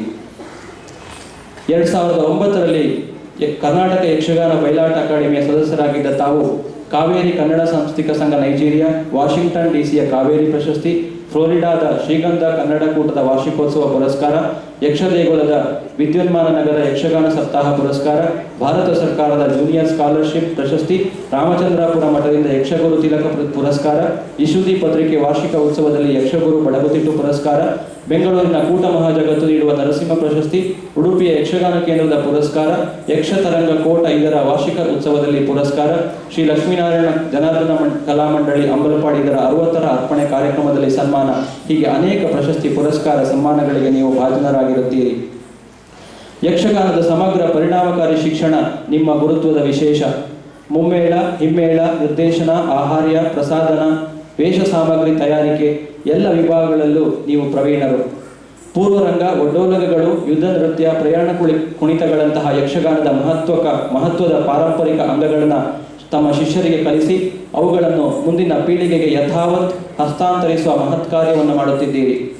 ಬಡಗಿನಲ್ಲಿ ತೀರಾ ವಿರಳವಾಗಿರುವ ಚಿತ್ರಸೇನ ಕಾಳಗ, ತಾಮ್ರಧ್ವಜ ಕಾಳಗ, ಕೃಷ್ಣ ಪಾರಿಜಾತ, ದ್ರೌಪದಿ ಸ್ವಯಂವರ, ರೇಣುಕಾ ಮಹಾತ್ಮೆ, ಸಮುದ್ರ ಮಥನ, ಕಿರಾತಾರ್ಜುನ ಪ್ರಸಂಗ, ಜಲಂಧರ ಕಾಳಗ, ಕಚದೇವಯಾನಿ ಮೊದಲಾದ ಪ್ರಸಂಗಗಳನ್ನು ಅತ್ಯದ್ಭುತವಾಗಿ ನಿರ್ದೇಶಿಸಿ ಪ್ರದರ್ಶನಗಳನ್ನು ನೀಡುತ್ತಿದ್ದೀರಿ. ನಿಮ್ಮ ನಿರ್ದೇಶನದ ತಂಡಗಳು ಅನೇಕ ಯಕ್ಷಗಾನ ಸ್ಪರ್ಧೆಗಳಲ್ಲಿ ಪ್ರಶಸ್ತಿಗಳನ್ನು ಗೆದ್ದಿವೆ. ಕೇವಲ ಗುರುವಾಗಿಯಷ್ಟೇ ಅಲ್ಲದೆ ಶ್ರೇಷ್ಠ ಕಲಾವಿದರಾಗಿ ಪುಂಡುವೇಷ, ರಾಜವೇಷ, ಬಣ್ಣದ ವೇಷ, ಕಿರಾತ ವೇಷ, ಸ್ತ್ರೀವೇಷ, ಹಾಸ್ಯವೇಷ ಹೀಗೆ ಎಲ್ಲ ಬಗೆಯ ವೇಷಗಳನ್ನು ಅತ್ಯುತ್ತಮವಾಗಿ ನಿರ್ವಹಿಸುವ ಮೂಲಕ ಅವುಗಳನ್ನು ಉತ್ತಮ ಮಾದರಿಯ ದಾಖಲೆಗಳನ್ನಾಗಿಸಿದ್ದೀರಿ. ಶ್ರೇಷ್ಠ ಗುರುಗಳಾದ ಶ್ರೀ ಬನ್ನಂಜೆ ಸಂಜೀವ ಸುವರ್ಣರ ಶಿಷ್ಯರಾದ ನೀವು ಕಲಿತ ವಿದ್ಯೆಯ ಜೊತೆಗೆ ಆಳವಾದ ಅಧ್ಯಯನ, ಶಿಸ್ತು, ಶ್ರದ್ಧೆ, ಕಲಾಪ್ರೀತಿ, ಕಲಾನಿಷ್ಠೆ, ಯಾವ ದಾಕ್ಷಿಣ್ಯಕ್ಕೆ ಒಳಗಾಗದೆ ವಸ್ತುನಿಷ್ಠವಾಗಿ ವ್ಯವಹರಿಸುವ ನಿಮ್ಮ ಗುಣಗಳೇ ನಿಮ್ಮನ್ನು ಬಡಗುತಿಟ್ಟು ಯಕ್ಷಗಾನ ಪರಂಪರೆಯ ಶ್ರೇಷ್ಠ ಗುರುಗಳಲ್ಲೊಬ್ಬರನ್ನಾಗಿಸಿದೆ. ಬೆಂಗಳೂರಿನ ನಾಗರಬಾವಿಯ ಸ್ವಗೃಹದಲ್ಲಿ ಮಡದಿ ಶ್ರೀಮತಿ ಅನುಸೂಯ ಕೇತುಂಗ ಹಾಗೂ ಪ್ರತಿಭಾನ್ವಿತ ಕಲಾವಿದೆ ಮುದ್ದು ಮಗಳು ಕುಮಾರಿ ಚಿತ್ಕಲಾ ಕೇತುಂಗ ಇವರೊಂದಿಗೆ ಕಲಾವಿದರಿಗೆ ಮಾರ್ಗದರ್ಶಿಯಾಗುವಂತಹ ಸಮೃದ್ಧ ಸಾಂಸ್ಕೃತಿಕ ಬದುಕನ್ನು ಕಟ್ಟಿಕೊಂಡಿದ್ದೀರಿ. ನಿಮ್ಮ ಕಲಾ ಸೇವೆಗೆ ಶ್ರೀದೇವರು ಮತ್ತಷ್ಟು ಚೈತನ್ಯವನ್ನು ಕೊಡಲಿ. ನಿಮ್ಮದೇ ಗರಡಿಯಲ್ಲಿ ಪಳಗಿ ಮಾಗುತ್ತಿರುವ ನಿಮ್ಮ ಮಗಳು ಕುಮಾರಿ ಚಿತ್ಕಲಾಳಿಗೆ ಜಗದಗಲದ ವೇದಿಕೆ ಸಿಗಲಿ. ಕಲೆಯಿಂದ ಬದುಕನ್ನು ಬೆಳಕಾಗಿಸಿಕೊಂಡ ನಿಮ್ಮ ಭವಿಷ್ಯದ ದಿನಗಳು ಮತ್ತಷ್ಟು ದೈದೀಪ್ಯಮಾನವಾಗಿ ಬೆಳಗುತ್ತಿರಲಿ. ನಿಮ್ಮ ಪಾಂಡಿತ್ಯದ ಶಿಕ್ಷಣದಿಂದ ಸಾವಿರಾರು ಯಕ್ಷಗಾನ ಕಲಾವಿದರು ಪ್ರವರ್ಧಮಾನಕ್ಕೆ ಬರಲಿ. ಯಕ್ಷಗಾನದ ಕುರಿತಾದ ನಿಮ್ಮ ಚಿಂತನೆಗಳು ಉಳಿದವರಿಗೆ ಮಾರ್ಗದರ್ಶಕವಾಗಲಿ ಎಂದು ಆಶಿಸುತ್ತಾ, ನಿಮ್ಮ ಕಲಾ ಸೇವೆಯಿಂದ ಕಲಾದೇವಿ ಮತ್ತಷ್ಟು ಪ್ರಜ್ವಲಿಸಲಿ ಎಂದು ಹಾರೈಸುತ್ತಾ, ಯಕ್ಷಸಿಂಚನದ ಈ ದಶಮಾನೋತ್ಸವದ ಶುಭಾವಸರದ ವೇದಿಕೆಯಲ್ಲಿ ಗುರುವಂದನೆಯೊಂದಿಗೆ ಸಾರ್ಥಕ ಸಾಧಕ ಪ್ರಶಸ್ತಿಯನ್ನು ನೀಡಿ ಕೃತಾರ್ಥರಾಗುತ್ತಿದ್ದೇವೆ. ದಿನಾಂಕ 8/9/2019 ಎಡಿಯ ರಂಗಮಂದಿರ ಜೆಸಿ ರಸ್ತೆ ಬೆಂಗಳೂರು. ಅಧ್ಯಕ್ಷರು ಸರ್ವ ಸದಸ್ಯರು ಯಕ್ಷಸಿಂಚನ ಟ್ರಸ್ಟ್ ರಿಜಿಸ್ಟರ್ಡ್ ಬೆಂಗಳೂರು. ನಾವು ಪ್ರೈಮರಿ ಶಾಲೆಯಲ್ಲಿರುವಾಗ ನಮಗೆ ಕ್ವಶನ್ ಬರ್ತಾ ಇತ್ತು, ಒಂದು ಪುಟಕ್ಕೆ ಮೀರದಂತೆ ಉತ್ತರ ಬರೆಯಿರಿ ಅಂತ. ಆಗ ನಮಗೆ ಕಾನ್ಫಿಡೆಂಟ್ ಇತ್ತು, ನಾವು ಒಂದು ಪುಟಕ್ಕೆ ಮೀರುವುದಕ್ಕೆ ಸಾಧ್ಯನೇ ಇಲ್ಲ ಅಂತ. ಸಾಧಾರಣ 4 ಪುಟಕ್ಕಾಗುವಷ್ಟು ಒಂದು ಪುಟದಲ್ಲಿ ಚಿಕ್ಕ ಚಿಕ್ಕ ಅಕ್ಷರ ಮಾಡ್ಕೊಂಡು ಬಂದಿದ್ದಾರೆ. ಅನುಸಯ್ಯಮ್ಮ ಸುಸ್ತಾಯ್ತಲ್ಲ. ಸನ್ಮಾನ ಕಾರ್ಯಕ್ರಮ ಆರಂಭಿಸ್ತಾ ಇದ್ದೇವೆ. ವಿದ್ಯಾರ್ಥಿಗಳಾದ ನಾವೆಲ್ಲರೂ ಬಂದು ಗುರುಗಳಿಗೆ ಸನ್ಮಾನ ಮಾಡಬೇಕು. ಅಭ್ಯಾಗತರು ಅವರ ಜೊತೆಗೆ ಸನ್ಮಾನಕ್ಕೆ ನಮ್ಮ ಜೊತೆಗೆ ಭಾಗಿಯಾಗಬೇಕು ಅಂತ ಕೇಳ್ತಾ ಇದ್ದೇನೆ. ಮೇಡಮ್,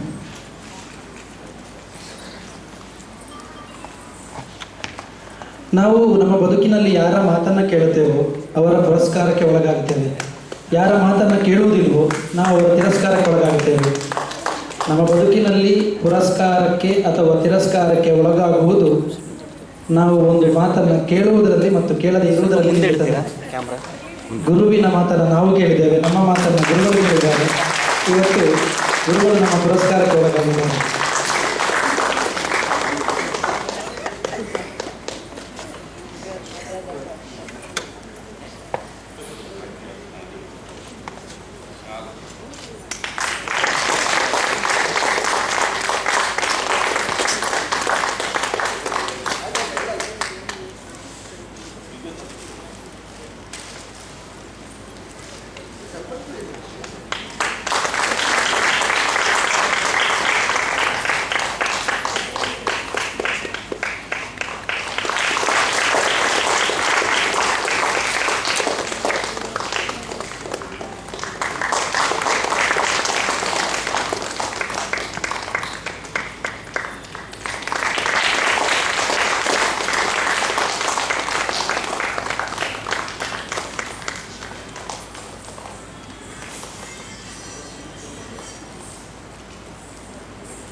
ಮದುವೆಯ ಸಂದರ್ಭದಲ್ಲಿ ಹುಡುಗಿ ಕಡೆಯವರು ಕೇಳ್ತಾರೆ, ಎಷ್ಟು ಚಿನ್ನ ಹಾಕ್ತೀರಿ ಅಂತ. ನನಗೂ ಈ ಪ್ರಶ್ನೆ ಬಂದಿತ್ತು. ನಾನು ಆಗ ಹೇಳಿದ್ದೆ, ಬದುಕೇ ಬಂಗಾರವಾಗಿಸುವಾಗ ಬಂಗಾರ ಯಾಕೆ ಬೇಕು ಅಂತ.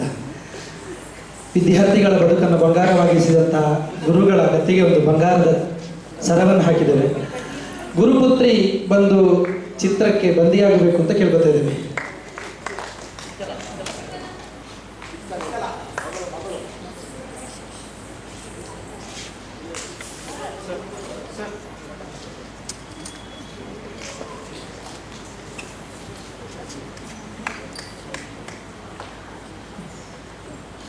ಶಶಿರಾಜ್ ಸೋಮಯಾಜಿ,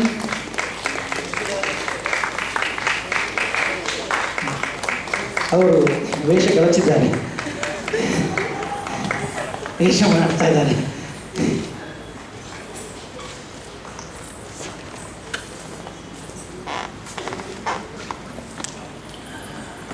ಒಬ್ಬಾತ ತನ್ನ ಬದುಕಿನಲ್ಲಿ ಒಂದು ಕ್ಷೇತ್ರಕ್ಕೆ, ಒಂದು ಶಕ್ತಿಗೆ ಒಮ್ಮೆ ತನ್ನನ್ನು ತಾನು ಸಂಪೂರ್ಣವಾಗಿ ಸಮರ್ಪಣೆ ಮಾಡಿಕೊಂಡಂತಾದರೆ ಕಾಲಕ್ರಮೇಣದಲ್ಲಿ ಆ ಕ್ಷೇತ್ರವೇ ಆ ವ್ಯಕ್ತಿಗೆ ಒಲಿದು ಒಪ್ಪಿಸಿಬಿಡ್ತದೆ, ಬದುಕನ್ನು ಕಟ್ಟಿಕೊಡ್ತದೆ. ಹಾಗೆ ನಮ್ಮ ಸಂಜೀವ ಗುರುಗಳು ಯಕ್ಷಗಾನ ಕ್ಷೇತ್ರಕ್ಕೆ ತಮ್ಮನ್ನು ಸಂಪೂರ್ಣವಾಗಿ ಸಮರ್ಪಿಸಿಕೊಂಡವರು. ಈಗ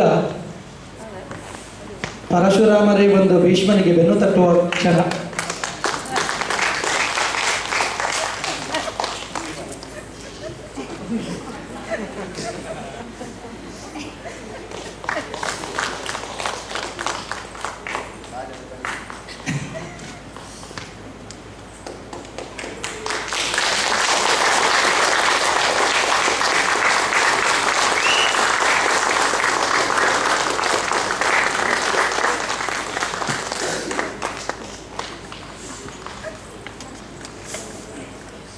ಚಿನ್ನ ಎಷ್ಟು ಭಾರ ಇದೆ ನೋಡಿ, ಗುರುತ್ವಾಕರ್ಷಣೆಗೆ ಕೆಳಗೆ ಬೀಳುತ್ತದೆ.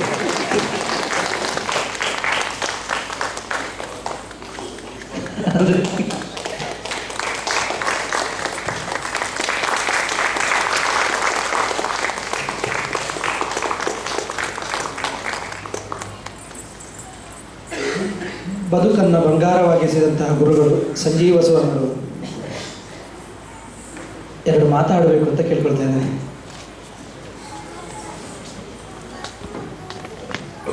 ವೇದಿಕೆ ಮೇಲೆ ಇರುವವರಿಗೂ ಕೆಳಗಿರುವವರಿಗೂ ನಮಸ್ಕಾರ. ಮಾತಾಡುವ ಸಮಯ ಅಲ್ಲ, ಸಮಯ ಮೀರಿ ಹೋಗಿದೆ. ಆದರೆ ಎರಡು ಸಂದರ್ಭವನ್ನು ನಾವು ಹೇಳಬೇಕಾಗ್ತದೆ.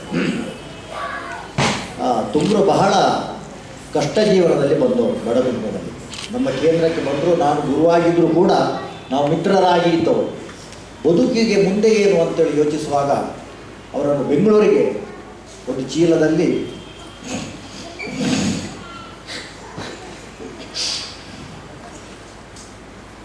ಯಾಕಂದ್ರೆ ನನ್ನ ಬದುಕು ಹಾಗೆ, ಅವ್ರಿಗೆ ಚಡ್ಡಿ ಇರಲಿಲ್ಲ, ಆಗ್ತಿತ್ತು, ನಾನೇ ಕೊಟ್ಟು ಕಳಿಸ್ತೇನೆ. ಅವರಿಗೆ ಒಂದು ನೆಲೆಯನ್ನು ಕೊಟ್ಟವರು ಮೋಹನ್ ಹೊಳ್ಳ. ಅವರನ್ನು ನಾವು ನೆನೆಸ್ಕೊಳ್ಬೇಕು. ಅವರ ಆಶ್ರಯದಲ್ಲಿ ಬೆಳೆದು ಆಮೇಲೆ ನೀವು ಬೆಂಗಳೂರಿನ ಕಲಾಭಿಮಾನಿಗಳು. ಮತ್ತೆ ಇಲ್ಲಿ ಹೆಚ್ಚಾಗಿ ನಾವು ಹೇಳಬೇಕಾದವರ ಧರ್ಮಪತ್ನಿ. ಒಂದು ರೀತಿಯ ತುಂಟ, ಯಾರು ಹೇಳಿದ ಮಾತನ್ನು ಕೇಳುವ ವ್ಯಕ್ತಿ ಅಲ್ಲ ಅವರು. ಅದು ನಾನು ಬಾಲ್ಯದಲ್ಲಿ ನೋಡಿದೆ. ಬೆಂಗಳೂರಿಗೆ ಬಂದಾಗಲೂ ಆ ತುಂಟತನವನ್ನು ಬಿಡಲಿಲ್ಲ. ಅದನ್ನೆಲ್ಲ ಕಡಿವಾಣ ಹಾಕಿ ನಿಲ್ಲಿಸಿದವರೇ ಶ್ರೀಮತಿಯವರು. ಇವರು ಇಷ್ಟು ಬೆಳೆದರೂ ಕೂಡ ನಾನು ಅವರನ್ನು ಹೊಗಳುವುದಿಲ್ಲ, ಅವರ ಹೆಂಡತಿಯನ್ನು ಹೊಗಳಬೇಕಾಗಿದೆ. ಯಾವ ಒಂದು ಉದ್ಯೋಗವನ್ನು ಮಾಡದೆ ಯಕ್ಷಗಾನವನ್ನೇ ನಂಬಿ ತುಂಬ ಬೆಳೆದಿದ್ದಾರೆ. ಅವರ ಸಹಕಾರ, ಹೆಂಡತಿಯ ಸಹಕಾರ ತುಂಬ ಇದೆ. ಯಾಕೆ ಅಂದರೆ ಈಗ ಅವರು ಸಾಧಾರಣ ಒಂದು 2-3 ಕೋಟಿಯ ದನಿ. ಘಟ್ಟಾಘೋಷವಾಗಿ ಹೇಳ್ತೇನೆ ನಾನು, ಇದು ಯಕ್ಷಗಾನ ತಂದು ಕೊಡ್ತದೆ, ಅವರ ಹೆಂಡತಿ ತಂದು ಕೊಡ್ತದೆ, ಅವರ ಧರ್ಮಪತ್ನಿಯ ಆ ಜೊಡಸು ತಂದು ಕೊಡ್ತಲ್ಲ. ಅದರಿಂದ ಅವರು ತನ್ನ ಗಂಡನನ್ನು ಹೇಗೆ ಕಲಾ ಮಾಧ್ಯಮದಲ್ಲಿ ಗುರುತಿಸಿಕೊಳ್ಬೇಕು, ಸಮಾಜಕ್ಕೆ ಹೇಗೆ ಕೊಡಬೇಕು ತನ್ನ ಗಂಡನನ್ನು, ಮತ್ತೆ ಹೇಗೆ ಮುಷ್ಟಿಯಲ್ಲಿ ಇಟ್ಟುಕೊಳ್ಬೇಕು ಎನ್ನುವುದನ್ನು ಚೆನ್ನಾಗಿ ಅರ್ಥ ಮಾಡಿಕೊಂಡಿದ್ದಾರೆ. ಅವರ ಮನೆಗೆ ಹೋದಾಗ ಭಾಳ ಸಂತೋಷವಾಯಿತು. ತುಂಗ್ರೆ, ಹೀಗೆ ನಿಮ್ಮ ಶಿಷ್ಯರನ್ನು ಬೆಳೆಸಿ, ನಿಮಗೆ ದೇವರು ಒಳ್ಳೇದು ಮಾಡಿ. ನಮಸ್ಕಾರ.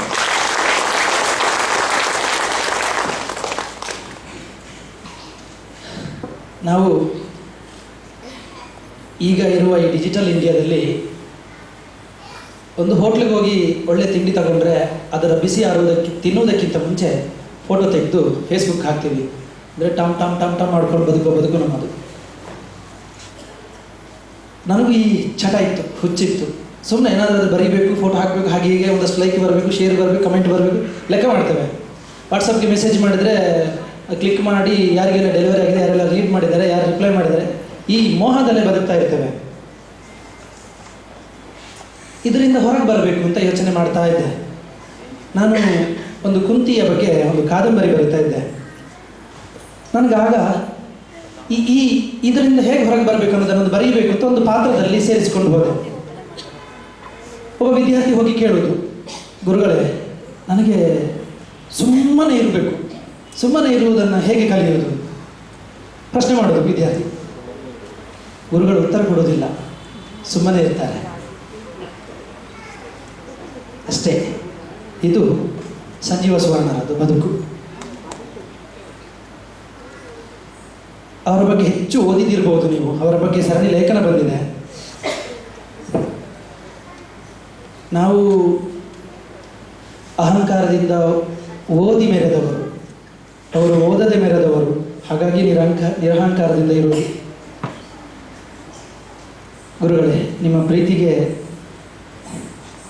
ಯಾಕಂದರೆ ನಾನು 1 ತಿಂಗಳು ಅವರ ಮನೆಯಲ್ಲಿ ಊಟ ಮಾಡಿ, ಅವರು ನಾಟ್ಯ ಕಲಿಸಿದ್ದಾರೆ, ನನಗೆ ಕಲೀಲಿಕ್ಕಾಗಲಿಲ್ಲ.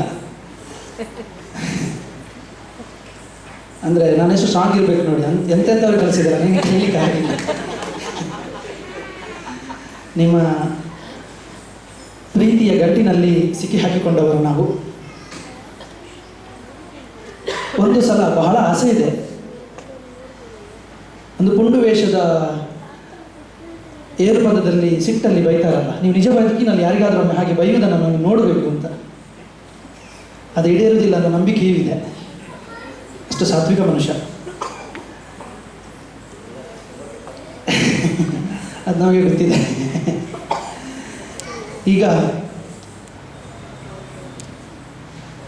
ಸನ್ಮಾನವನ್ನು, ನಮ್ಮ ಪ್ರೀತಿಯ ಅಭಿಮಾನವನ್ನು ಸ್ವೀಕರಿಸಿದಂಥ ಕೃಷ್ಣಮೂರ್ತಿ ತುಂಗರು ಮಾತಾಡಬೇಕು ಅಂತ ಕೇಳಿಕೊಳ್ತಾ ಇದ್ದೇನೆ.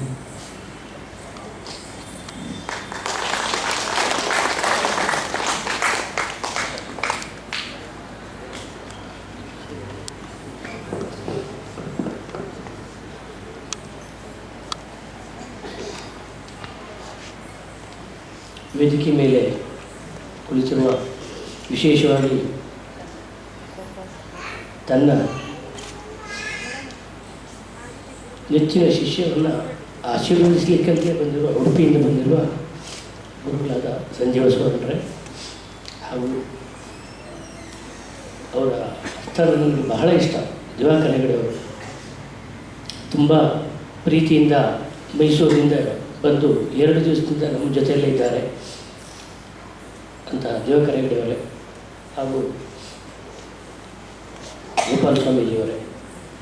ಹಾಗಲ್ಲದೆ ಒಂದು ಸಮಯದಲ್ಲಿ ಹೆಚ್ಚು ಕಮ್ಮಿ 1 ವರ್ಷ ಇಲ್ಲ 2 ವರ್ಷ ಆಯಿತು ತರಗತಿ ಮಾಡಲಿಕ್ಕೆ ಸ್ಥಳದೇ ಇಲ್ಲದೇ ಇರುವಂಥ ಸಂದರ್ಭದಲ್ಲಿ ವಿಷಯವನ್ನು ತಿಳಿದು ನನ್ನನ್ನು ಕರೆದು ತಮ್ಮ ಮನೆಯ ಸ್ಥಳದಲ್ಲಿ ಯಕ್ಷಗಾನ ಮಕ್ಕಳಿಗೆ ತರಗತಿ ಮಾಡೋದಕ್ಕೆ ಅವಕಾಶ ಮಾಡಿಕೊಟ್ಟಂತಹ, ಅದರಲ್ಲಿಯೂ ವಿಶೇಷವಾಗಿ ಆಳವಾದ ನಾಟ್ಯಶಾಸ್ತ್ರದ ಬಗ್ಗೆ ಮತ್ತು ಶಿಲ್ಪಶಾಸ್ತ್ರದ ಬಗ್ಗೆ ಬಹಳ ತಿಳಿದಂತಹ ಘನ ವಿದ್ವಾಂಸರಾದಂತಹ ಶ್ರೀಮತಿ ಡಾಕ್ಟರ್ ಕರುಣಾ ವಿಜಯೇಂದ್ರ ಅವರೇ ಹಾಗೂ ಯಕ್ಷಸಿಂಚನದ ಎಲ್ಲ ಪದಾಧಿಕಾರಿಗಳೇ ಮತ್ತು ಸಹೃದಯಿ ಕಲಾಭಿಮಾನಿಗಳೇ.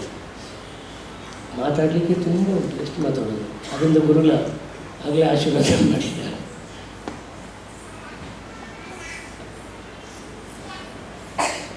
ಹಾಗೆ ಸಂಜೆವನ್ನು ಹೇಳಿದಾಗೆ ಏನೇನೋ ಕಾರಣಕ್ಕೆ ಕೇಂದ್ರಕ್ಕೆ ಹೋದೆ. ಅಲ್ಲಿ ಅವರು ಏನೇನು ಹೇಳ್ಕೊಟ್ರು ನಮಗೆ, ಅದು ಇವ್ರು ಹೇಳಿದಾಗೆ ಅವ್ರು ಕಲಿಸಿದ್ದು ಬಹಳ, ನಮ್ಮ ತಲೆ ಉಳಿದಿದ್ದು ಬಹಳ ಕಡಿಮೆ. ಅದು ಈಗಾಗಲೇ ನೀವು ನೋಡಿದ್ರೆ ಗೊತ್ತಾಗ್ತದೆ, ಯಾಕಂದರೆ ಅವರಲ್ಲಿ ಇರುವಷ್ಟು ನಮ್ಮಲ್ಲಿಲ್ಲ. ಸೊ ಸಮುದ್ರಕ್ಕೆ ಹೋಗಿ ಎಷ್ಟು ತರಲಿಕ್ಕಾಗ್ತದೆ, ನಮ್ಮ ಕುತ್ತಿಗೆ ತ್ರಾಣ ಇರುವಷ್ಟು ಮಾತ್ರ ತರಲಿಕ್ಕಾಗ್ತದೆ. ಸ್ವಲ್ಪ ಪ್ರಯತ್ನ ಮಾಡಿದ್ವಿ, ಕಲ್ತ್ವಿ. ಆದರೆ ಆದಷ್ಟರ ಮಟ್ಟಿಗೆ ಅವ್ರು ಏನು ಹೇಳ್ಕೊಟ್ಟಿದ್ದಾರೆ ಅದನ್ನು ಚಾಚು ತಪ್ಪದೆ ಅದನ್ನು ಹಾಳು ಮಾಡಲಿಕ್ಕೆ ಬಿಡದೆ, ಕನಿಷ್ಠ ಅದನ್ನು ಇನ್ನೂ ಜಾಸ್ತಿ ಚಂದ ಮಾಡಲಿಕ್ಕಾಗದಿದ್ರು ಕನಿಷ್ಠ ಅದನ್ನು ಹಾಳಂತೂ ಮಾಡಬಾರ್ದು ನಮ್ಮ ಕಣ್ಣೆದುರುಗಡೆ ಅನ್ನುವ ನಿಟ್ಟಿನಲ್ಲಿ ಅದನ್ನು ಹೇಳಿಕೊಟ್ಕೊಂಡು ಬಂದಿದ್ದೀನಿ. ಒಂದು 15 ವರ್ಷ ಸರ್ಕಾರಿ ಕೆಲಸದಲ್ಲಿದ್ದರೂ ಕೂಡ ಆಮೇಲೆ ಯಾಕೋ 2 ದೋಣಿ ಸರಿ ಹೋಗಲಿಲ್ಲ. ಒಂದು ದೋಣಿ ಆ ಕಡೆ ಹೋಗ್ತದೆ, ಒಂದು ದೋಣಿ ಈ ಕಡೆ ಹೋಗ್ತದೆ. ಸುಮ್ಮನೆ ನಾನು ನೀರು ಹೋಗಲಿಲ್ಲ ಯಾಕಂತೇಳಿ ಒಂದೇ ದೋಣಿ ಹಿಡ್ಕೊಂಡು ಈಗ ಸುಮಾರು 17 ವರ್ಷಗಳಿಂದ ಸಂಪೂರ್ಣವಾಗಿ ಯಕ್ಷಗಾನಕ್ಕೆ ತೊಡಗಿಸ್ಕೊಂಡಿದ್ದೀನಿ. ನನ್ನದಂತ ಏನೂ ಇಲ್ಲ, ಎಲ್ಲ ಗುರುಗಳ ಆಶೀರ್ವಾದವೇ. ನಿಜವಾಗಿ ಬೆಂಗಳೂರಿಗೆ ಬರ್ತೇನೆ ಅನ್ನೋ ಕಲ್ಪನೆಯೂ ಇರಲಿಲ್ಲ, ನಿರೀಕ್ಷೆಯೂ ಇರಲಿಲ್ಲ. ಅಂಥ ಸಂದರ್ಭದಲ್ಲಿ ಬೆಂಗಳೂರಿಂದ ಯಕ್ಷದೇವರದ ಮೋಹನ್ ಅವರು ಫೋನ್ ಮಾಡಿ, ಆಗ ಫೋನ್ ಇರಲಿಲ್ಲ, ಟೆಲಿಗ್ರಾಮ್ 3 ಟೆಲಿಗ್ರಾಮ್ ಕೊಟ್ಟು ಕರೆಸ್ಕೊಂಡ್ರು. ಖಂಡಿತವಾಗಿ ಹೌದು, ನನ್ನ ಹತ್ರ ಆವಾಗ ಸಂಜೀವಣ್ಣನೇ ಕೊಡಿಸಿದಂಥ ಒಂದು ಪ್ಯಾಂಟು, ಒಂದು ಶರ್ಟು, ಅದಲ್ಲದೆ 2 ಮುಂಡು, ವೇಷ್ಟಿ ಅಲ್ಲ ಮುಂಡೆ, ಮತ್ತು 2 ಲುಂಗಿ. ಆಗ ಬಾಲ್ಭವನಿಗೆ ಯಕ್ಷಗಾನಕ್ಕೆ ಕ್ಲಾಸ್ ಮಾಡಲಿಕ್ಕೆ ಹೋಗುವಾಗ ಮುಂದೆ ಉಟ್ಕೊಂಡು ಹೋಗು, ಕಡೆಗೆ ಕ್ಲಾಸ್ ಮಾಡೋದು ಕೊಳೆ ಆಗ್ತದಲ್ಲ, ಅದಕ್ಕೆ ಲುಂಗಿ ಉಟ್ಕೊಂಡು ಕ್ಲಾಸ್ ಬಿಟ್ಟೋದು ಹಾಗಿದ್ದಿದೆ. ಈಗ ಈ ಕಲೆ ಗುರುಗಳು ಕೊಟ್ಟದ್ದು ಆಶೀರ್ವಾದ. ಈ ಕಲೆಯಿಂದ ಮತ್ತು ಆಗಲೇ ಗುರುಗಳು ಹೇಳಿದಾಗೆ ಯಕ್ಷದೇವರದ ಮೋಹನರು ಅವರು ಹಾಗೆ ನಮಗೆ ಬರೀ ಇವನೊಬ್ಬ ಕಲಾವಿದ, ನಾನೊಬ್ಬ ಯಜಮಾನ ಅನ್ನೋ ಥರ ಇರಲಿಲ್ಲ. ನಮಗೊಂದು ಬರೀ ಮಿತ್ರತ್ವ ಅಲ್ಲ, ಒಂದು ತಂದೆ ಮಗನ ಸಂಬಂಧದ ಥರ, ಒಂದು ಅಣ್ಣ ತಮ್ಮನ ಸಂಬಂಧದ ಥರ. ನನ್ನ ಹಣ ಒಂದು ವೇಸ್ಟ್ ಆಗ್ತದೆ ಅಂತಿದ್ರು ಅದ್ರ ಬಗ್ಗೆ ಅದಕ್ಕಿಂತ ಹೆಚ್ಚಿಗೆ ಕಾಳಜಿ ಅವರು ವಹಿಸ್ತಾ ಇದ್ದಿದ್ದರು. ನಾನು ಕಾಟನ್ಪೇಟೆಯಲ್ಲಿ ಕಲ್ಮಡಿ ಹೋಟೆಲಲ್ಲಿ ಇದ್ದಾಗ ನಾನು ಆವಾಗ ಡೈಲಿ ವೇಜಸ್ ಆಗಿದ್ದೆ. 10ನೇ ತಾರೀಕಿಗೆ ಸಾಮಾನ್ಯ ಡೈಲಿ ವೇಜಸ್ನವರಿಗೆ ಸಂಬಳ ಆಗೋದು. ನಾನು 11 ಅಥವಾ 12ನೇ ತಾರೀಕಿನೊಳಗೆ ಸಿಂಡಿಕೇಟ್ ಬ್ಯಾಂಕಿಗೆ ನನ್ನ ಹಣವನ್ನು ನನ್ನ ಅಕೌಂಟಿಗೆ ಕಟ್ಟದೇ ಇದ್ದರೆ ರಾಜ್ಯದ ಬೈಕಲ್ಲಿ 13ನೇ ತಾರೀಕು 12ನೇ ತಾರೀಕು ಬಂದಾಯಿತು. ಅವ್ರ ಮನೆ ಇವರು ತ್ಯಾಗರಾಜನಗರ, ನಾನು ಕಾಟನ್ಪೇಟೆ ಹೋಟ್ಲಲ್ಲಿ ಅವರ ಗಾಡಿಯಲ್ಲಿ ಪೆಟ್ರೋಲ್ ಖರ್ಚು ಮಾಡ್ಕೊಂಡು ಬಂದರೆ ಎಲ್ಲಿ ನನ್ನ ಮಗನೇ ತತ್ತ ಎಲ್ಲಿ ತುಂಬ ಅಂತೇಳಿ ನಮ್ಮ ಹಣವನ್ನು ನಾವು ಹಾಳು ಮಾಡಬಾರ್ದು, ಖರ್ಚು ಮಾಡಬಾರ್ದು, ಅದು ಉಳಿಸ್ಕೊಳ್ಬೇಕು, ಇವ ಬೆಳಿಬೇಕು ಅನ್ನೋ ಕಾರಣಕ್ಕೆ ನಮ್ಮ ಬಗ್ಗೆ ಅಷ್ಟು ಮುತುವರ್ಜಿ ಇಟ್ಟು, ನಮ್ಮ ಬಗ್ಗೆ ಕಾಳಜಿ ಇಟ್ಟು ನಮ್ಮನ್ನು ಬೆಳೆಸಿದ್ದಾರೆ. ಮತ್ತು ವಿಶೇಷವಾಗಿ ಸುಮಾರು 33 ವರ್ಷಗಳ ನಂತರ ಮತ್ತೆ ನಿಮ್ಮ ಇದರಲ್ಲಿ ಗುರುಗಳ ಜೊತೆಯಲ್ಲಿ ವೇದಿಕೆಯನ್ನು ಹಂಚಿಕೊಳ್ಳೋದಕ್ಕೆ ಅವಕಾಶ ಕೊಟ್ಟಿದ್ದಾರೆ. ಯಕ್ಷಸಿಂಚನದವರಿಗೆ ಮತ್ತೊಮ್ಮೆ ಧನ್ಯವಾದಗಳು. Thank you.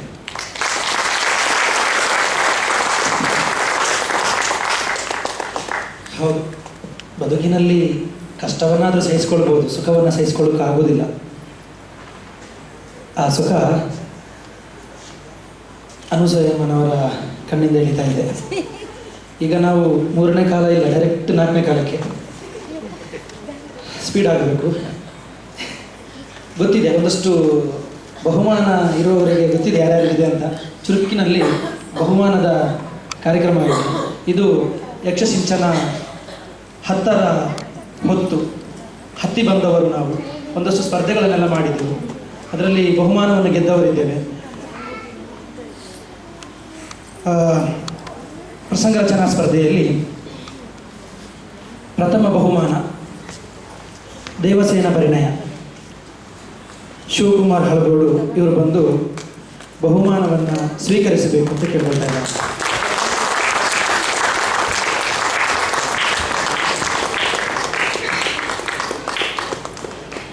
ದ್ವಿತೀಯ ಬಹುಮಾನ ದೇವಸೇನಾಧಿಪತಿ ಪ್ರಸಂಗ ಶ್ರೀ ಅಂಬರೀಷ ಭಾರದ್ವಾಜ್.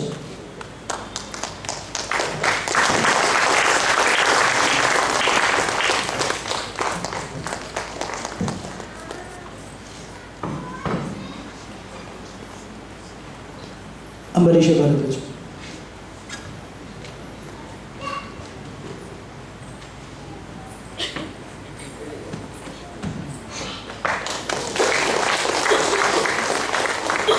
ತೃತೀಯ ಬಹುಮಾನ ದೇವಸೇನ ಪರಿಣಯ ಶ್ರೀ ರಾಮಕೃಷ್ಣ ಪೆಜ್ಜೆತೆಯರು.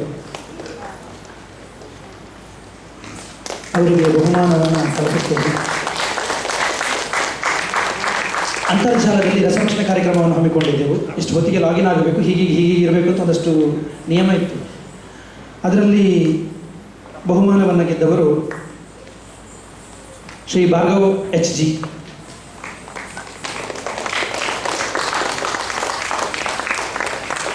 ಆನ್ಲೈನ್ ಬಹುಮಾನ.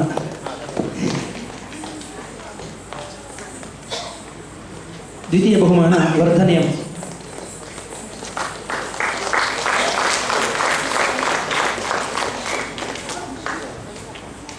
ಯಕ್ಷಗಾನದ ಪದಬಂಧ ಸ್ಪರ್ಧೆಯನ್ನು ಹಮ್ಮಿಕೊಂಡಿದ್ದೆವು. ಅದರಲ್ಲಿ ಪ್ರಥಮ ಬಹುಮಾನ ಪ್ರಮೋದ್ ಚಂದ್ರ ಭಂಡಾರಿ.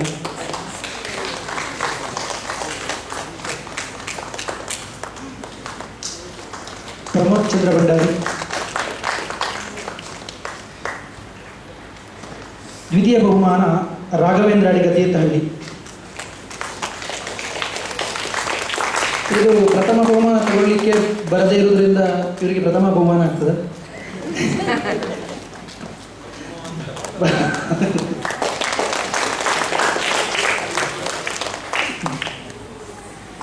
ಈಗ ಅಭ್ಯಾಗತರಲ್ಲಿ ಉಳಿದವರು ಮಾತಾಡಲಿಕ್ಕಿದ್ದಾರೆ. ಡಾಕ್ಟರ್ ಕರುಣಾ ವಿಜಯೇಂದ್ರ.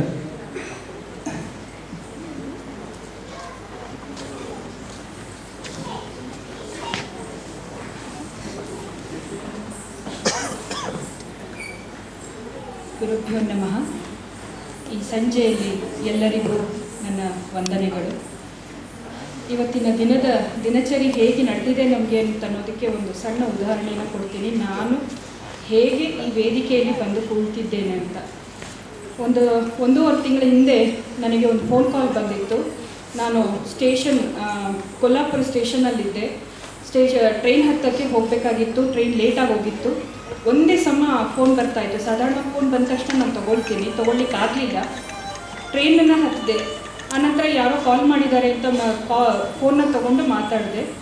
ಯಕ್ಷಗಾನದ ಬಗ್ಗೆ ತುಂಬ ವಿವರವನ್ನು ಕೊಡ್ತಾಯಿದ್ರು. ಸ್ಪೀಕರ್ ಆನ್ ಆಗಿತ್ತು. ಅಲ್ಲಿ ಎಲ್ಲ ಸೈನಿಕರು, ಒಂದು ಬೆಟಾಲಿಯನ್ ಈ ಕಡೆ ಬೆಂಗಳೂರಿಗೆ ಬರ್ತಾಯಿತ್ತು. ಅವರು ಟ್ರೈನಿಂಗ್ ಪ್ರೋಗ್ರಾಮ್ ಇತ್ತು, ಅಸ್ಸಾಂ ಕಡೆ ಹೋಗೋರಿತ್ತು. ಅವರು ಸಹ ಅದನ್ನು ಕೇಳಿಸ್ಕೊಳ್ತಾ ಇದ್ರು. ನನಗೆ ಏನೂ ಅರ್ಥ ಆಗ್ತಾ ಇಲ್ಲ. ಯಕ್ಷಗಾನದವ್ರು ಯಾರು ಇವರು, ನನಗೆ ಯಾಕೆ ಕಾಲ್ ಮಾಡಿದ್ದಾರೆ, ನಾನು ಯಾವುದೋ ಬೇರೆ ಕ್ಷೇತ್ರದಲ್ಲಿರೋಳು, ನನಗೆ ಯಾಕೆ ಬಂತು ಅಂತ ಅವ್ರು ಎಷ್ಟೇ ಹೇಳಿದರೂ ನಾನು ಒಪ್ಕೊಳ್ಳಿಲ್ಲ. ಇಲ್ಲ ಸರ್, ದಯವಿಟ್ಟು ಕ್ಷಮಿಸಿ, ನನಗೆ ಯಕ್ಷಗಾನದ ಕ್ಷೇತ್ರದ ಬಗ್ಗೆ ಏನೂ ಗೊತ್ತಿಲ್ಲ. ನನಗೆ ತುಂಬ ದೊಡ್ಡ ದೊಡ್ಡ ಕಲಾವಿದರಿದ್ದಾರೆ, ತುಂಬ ದೊಡ್ಡ ದೊಡ್ಡ ಜನ ಇದ್ದಾರೆ. ನನಗೆ ಅದರಲ್ಲಿ ಭಾಗವಹಿಸಲಿಕ್ಕೆ ಭಾಳ ಹೆದರಿಕೆ ಆಗುತ್ತೆ. ಹೆದರಿಕೆ ಅನ್ನೋದಕ್ಕಿಂತ ನಾನು ಯಾವುದಕ್ಕೂ ಅದರಲ್ಲಿ ಅರ್ಹಳಲ್ಲ, ಆ ವೇದಿಕೆಯನ್ನು ಹಂಚ್ಕೊಳ್ಳಿಕ್ಕೆ ದಯವಿಟ್ಟು ಬೇಡ ಅಂತ. ಅಲ್ಲಿ ಆಫೀಸರ್ ಕೂತಿದ್ರು. ಅವರು ಸ್ವಲ್ಪ ಕನ್ನಡ ಅಸ್ಸಾಮಿ ಆಫೀಸರ್ ಅವರು. ನೀವು ಆರ್ಟಿಸ್ಟಾ ಅಂತಂದರು. ಹೌದು, ಈ ಹಿಂದಿನಲ್ಲಿ ಕೇಳಿದ್ದು. ಹೌದು ಅಂದರೆ ಯಾರೋ ಒಬ್ರು ಆರ್ಟಿಸ್ಟ್ ನಿಮ್ಗೆ ಇಷ್ಟೊಂದು ಹೇಳ್ತಾ ಇದ್ದಾರೆ ಅಂದಮೇಲೆ ಒಪ್ಕೊಳ್ಬಹುದಲ್ಲ, ಅದಕ್ಕೇನಂದರೆ ಹೋಗಿ ಬರ್ಬಹುದಲ್ಲ ಅಂತ ನನ್ನ ಮಗನಿಗಲ್ಲಿ ಹೇಳ್ತಾ ಇದ್ದಾರೆ. ಅಲ್ಲಿಂದ ಅವರು ಇನ್ನೊಂದು ಮಾತು ಹೇಳಿದರು, ಸಂಜೀವ ಸುವರ್ಣ ಅವರು ಇರ್ತಾರೆ ಮತ್ತು ನಮ್ಮ ಕೃಷ್ಣಮೂರ್ತಿ ತುಂಗ ಅವರಿಗೆ ಸನ್ಮಾನ ಆಗತ್ತೆ ಅಂತ. ಮರುಕ್ಷಣದಲ್ಲಿ ನಾನು ಖಂಡಿತ ನಾನು ಅಲ್ಲಿರ್ತೀನಿ, ನಾನು ಭಾಗವಹಿಸ್ತೀನಿ ಅಂತ ಹೇಳಿದೆ. ಇನ್ನು ಮುಂದಿನ ಕಥೆ ಇದೆ, ನಾನು ಮುಗಿದಿಲ್ಲ. ನನಗೆ ಇವತ್ತು ಇಲ್ಲಿ ಬಂದು ಇಲ್ಲಿ ಕುಳಿತು ಶಶಿ ಸರ್ನ ನೋಡೋವರೆಗೂ ಯಕ್ಷ ಸಿಂಚನ ಅನ್ನೋದು ನಮ್ಮ ಮನೆಯಲ್ಲಿ ಪ್ರತಿ ಭಾನುವಾರ ಮತ್ತು ಬುಧವಾರ ದಿನ ಬಂದು ಅಲ್ಲಿ ಏನು ಕ್ಲಾಸ್ ನಡೀತಾ ಇದೆ ಅಲ್ಲಿ ನೋಡುವಂತಹ ಪರಿಚಿತ ಮುಖಗಳ ಒಂದು ಬಳಗವೇ ಇಲ್ಲಿ ಇದೆ ಅಂತ ಅನ್ನೋದು ನಾನು ಅಲ್ಲಿ ಕೂಡಿದ್ದಾಗ ಮತ್ತು ಇತ್ತ ಕಡೆ ಬಂದ ಮೇಲೆ ನನಗೆ ಗೊತ್ತಾಗಿದೆ. ಅಂದರೆ ನಮ್ಮ ನಗರೀಕರಣ ಮತ್ತು ನಮ್ಮ ಜೀವನ ಮತ್ತು ಮೊಬೈಲ್ ಅಂತ ಅನ್ನೋದು ನಮ್ಮನ್ನು ಎಷ್ಟೋ ರೀತಿಯಲ್ಲಿ ಬಿಡಿಸುತ್ತೆ, ಮತ್ತು ಕಲೆ ಅನ್ನೋದು ನಮ್ಮನ್ನು ಹೇಗೆ ಕೂಡಿಸುತ್ತೆ ಅಂತ ಅನ್ನೋದಕ್ಕೆ ಈ ಸಂದರ್ಭವನ್ನು ಹೇಳ್ತಾ ಇದ್ದೀನಿ. ಇದು ನನ್ನ ಬಳಗ, ನನ್ನ ಮನೆಯವರು ಎಲ್ಲರೂ ಇಲ್ಲಿ ನಾನು ಇಲ್ಲಿದ್ದಾರೆ, ನನ್ನ ಅಣ್ಣಂದರು ಇಲ್ಲಿದ್ದಾರೆ, ಮತ್ತು ಎಲ್ಲ ಪುಟ್ಟ ಆ ಮಗು ಅಂತೂ ನಮ್ಮ ಮನೆಗೆ ಯಾವತ್ತೂ ಒಳಗಡೆ ಬಂದು ಆಡ್ತಾ ಇರುತ್ತೆ. ಈ ಸಂದರ್ಭವನ್ನು ಇಲ್ಲಿ ಹೇಳ್ತಾ ಇದ್ದೀನಿ. ನಾನು ಮೊಟ್ಟ ಮೊದಲಿಗೆ ಸಂಜೀವ ಸುವರ್ಣ ಅವ್ರು ನೋಡಿದಾಗ, ಅವ್ರ ಹೆಜ್ಜೆಗಾರಿಕೆಯನ್ನು ನೋಡಿದಾಗ ಅದು ಎಂತಹ ಆಸೆ ನನಗೆ ಯಕ್ಷಗಾನವನ್ನು ಕಲಿಬೇಕು ಅಂತ. ಸುಮಾರು ಅದು 2003 ನಾವು ಉಡುಪಿಗೆ ಸ್ತ್ರೀ ವೇಷದ ಬಗ್ಗೆ ಸೆಮಿನಾರ್ ಆಗಿತ್ತು. ನಾನಾಗ ಗಣೇಶ್ ಅವರ ಜೊತೆ, ಮಟ್ಟ ಪ್ರಭಾಕರ್ ಅವ್ರ ಜೊತೆ ಚರ್ಚೆಯಲ್ಲಿದ್ದೆ. ಸ್ತ್ರೀ ವೇಷವನ್ನು ಸ್ವಲ್ಪ ವಿಶೇಷವಾಗಿ ಯಕ್ಷಗಾನದ ಸ್ತ್ರೀ ವೇಷವನ್ನು ಕೂಚುಪುಡಿಯಲ್ಲಿ ಮಾಡುವಂತಹ ಸ್ತ್ರೀ ವೇಷಕ್ಕೆ ಸರಿಯಾದ ರೀತಿಯಲ್ಲಿ ಮಾಡಬೇಕು ಅನ್ನೋ ಚರ್ಚೆ ಮತ್ತು ಅಧ್ಯಯನಗಳಾಗಿ ನಡೆದಿತ್ತು. ಆ ನಂತರದಲ್ಲಿ ಬೆಂಗಳೂರಿನಲ್ಲಿ ನನಗೊಂದು ಆಸೆ, ನನಗೆ ಕಲೀಲಿಕ್ಕೆ ಆಗ್ತಾ ಇರಲಿಲ್ಲ, ಆಗಲ್ಲ ಅಂತ ನನ್ನ ಮಗನನ್ನು ಯಕ್ಷಗಾನಕ್ಕೆ ಹಾಕೋಣ ಅಂತ ಅಂದ್ಕೊಂಡಾಗ ಸಹಜವಾಗಿ ತುಂಗ ಅವ್ರ ಹತ್ರ ಹೋಗಿದ್ದು. ಆ ನಂತರ ನಾವೆಲ್ಲ ಸೇರಿ ಸುಂದರಿ ಅಕ್ಕ ಅವರ ಹತ್ರ ಒಂದಿಷ್ಟು ಕರುಣಾಚಾರಿಗಳನ್ನ ಕಲೀಲಿಕ್ಕೆ ಹೋಗಿದ್ದು. ಆನಂತರ ನನಗೆ ತುಂಗ ಅವರ ಗುರುಗಳು ಸಹ. ನಾನೊಂದು 3-4 ತಿಂಗಳು ಹೆಜ್ಜೆ ಹಾಕಲಿಕ್ಕೆ ಹೋಗಿ ಮತ್ತೆ ನನ್ನ ಒತ್ತಡದ ಕಾರ್ಯಕ್ರಮದಲ್ಲಿ ಆಗದೇ ಇದ್ದಿದ್ದು ಇದೆಲ್ಲ ಇವತ್ತು ಒಂಥರ ಮನಪಟ್ಟದ ಮೇಲೆ ಬಂದು ಹೋಗ್ತಾ ಇದೆ. ನನಗೆ ಕೃಷ್ಣಮೂರ್ತಿ ತುಂಗ ಅವರು ಪುಟ್ಟ ಹುಡುಗಿ ಚಿತ್ಕಲಾ ಇವತ್ತಿನ ದಿನ ಉತ್ತಮ ಕಲಾವಿದೆ. ಅವಳನ್ನು ತಪ್ಪ ಹೆಜ್ಜೆ ಆಟ ಆಡ್ತಾ ಇರೋ ಕಾಲದಿಂದ ನಾನು ನೋಡ್ತಾ ಇದ್ದೀನಿ. ಅನಸೂಯ ನಿಜವಾಗ್ಲೂ ಸಂಜೀವ್ ಸುವರ್ಣ ಅವರು ಏನು ಮಾತು ಹೇಳಿದ್ದಾರೆ ನಾನು ಒಪ್ತೀನಿ. ಯಾಕಂದರೆ ನಾನು ಒಬ್ಬ ಗೃಹಿಣಿ. ಬೆಂಗಳೂರಿನಲ್ಲಿ ನಾವು ಕಲಾವಿದರಾಗಿ ಯಾವ ರೀತಿ ಜೀವನ ನಡೆಸೋದು ಎಷ್ಟು ಕಷ್ಟ ಇದೆ ಅನ್ನೋದು ಕಲಾವಿದರಾಗಿ ಬಾಳದವರಿಗೆ ಗೊತ್ತಿದೆ.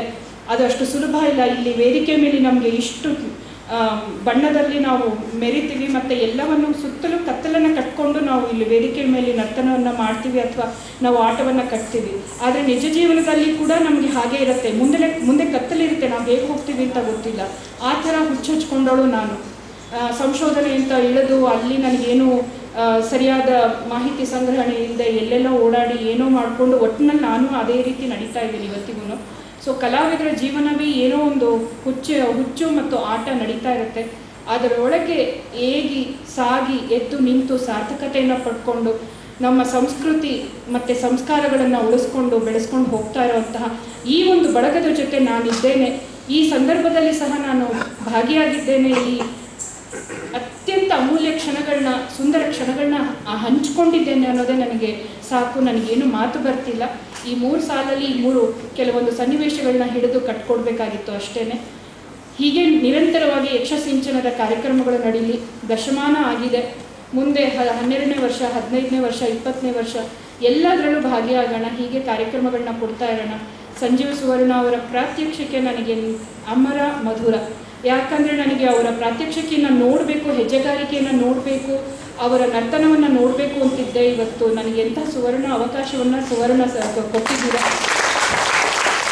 ಎಷ್ಟು ಚೆಂದ ನಾವು ಅವರಲ್ಲಿ ನೋಡೋ ಒಂದು ಪುರುಷ ನರ್ತನದಲ್ಲಿ ಬರುವಂಥ ಹೆಜ್ಜೆಗಾರಿಕೆ ಮತ್ತು ಸ್ತ್ರೀ ವೇಷದಲ್ಲಿ ಬರುವಂತಹ ಆ ಸೂಕ್ಷ್ಮಾತಿ ಸೂಕ್ಷ್ಮ ವಿವರ ಮತ್ತು ಆ ಚಲನವಲನಗಳು ಲಾಸ್ಯಕ್ಕೆ ಹೊಂದಾಣಿಕೆ ಬರುವಂಥದ್ದು ನನಗೆ ತುಂಬ ಆಸ್ಥೆ ಇದೆ. ಯಕ್ಷಗಾನದಲ್ಲಿ ಸ್ತ್ರೀ ವೇಷ ಇನ್ನೂ ಉನ್ನತ ಮಟ್ಟಕ್ಕೆ, ಇನ್ನೂ ಹೆಚ್ಚಿನ ಮಟ್ಟಕ್ಕೆ ಏಳಬೇಕು.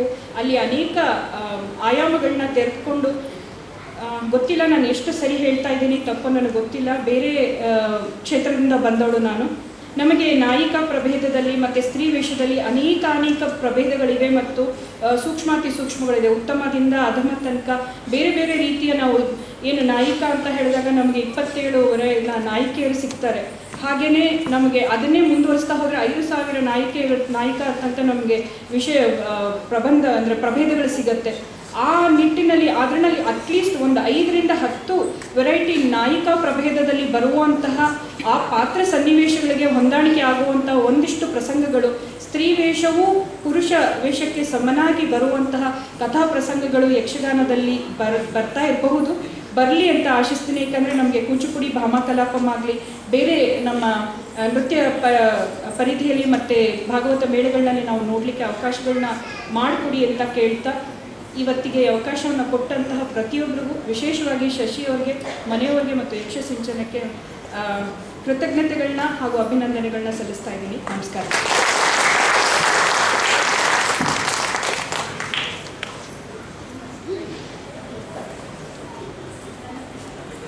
ಮೇಡಮ್, ಕಾರ್ಯಕ್ರಮಕ್ಕೆ ಒಪ್ಪಿಕೊಳ್ಳುವಾಗ ಸೈನಿಕರು ಹೇಳಿದ್ರಲ್ಲ, ನಿಮಗೆ ಸರ್ಜಿಕಲ್ ಸ್ಟ್ರೈಕ್ ಅಲ್ಲಿ ಆಗಿದೆ. ಅಭಿನಂದನೆಗಳು. ಬಹುಮಾನವನ್ನು ಸ್ವೀಕರಿಸಿದ ಎಲ್ಲರಿಗೂ ಪ್ರೀತಿಯ ಅಭಿನಂದನೆಗಳು. ಇವಾಗ ಗೋಪಾಲಕೃಷ್ಣ ಸ್ವಾಮೀಜಿಯವರು ನಮ್ಮನ್ನು ಕುರಿತು ಮಾತಾಡಬೇಕು ಅಂತ ಕೇಳ್ಕೊಳ್ತಾರೆ.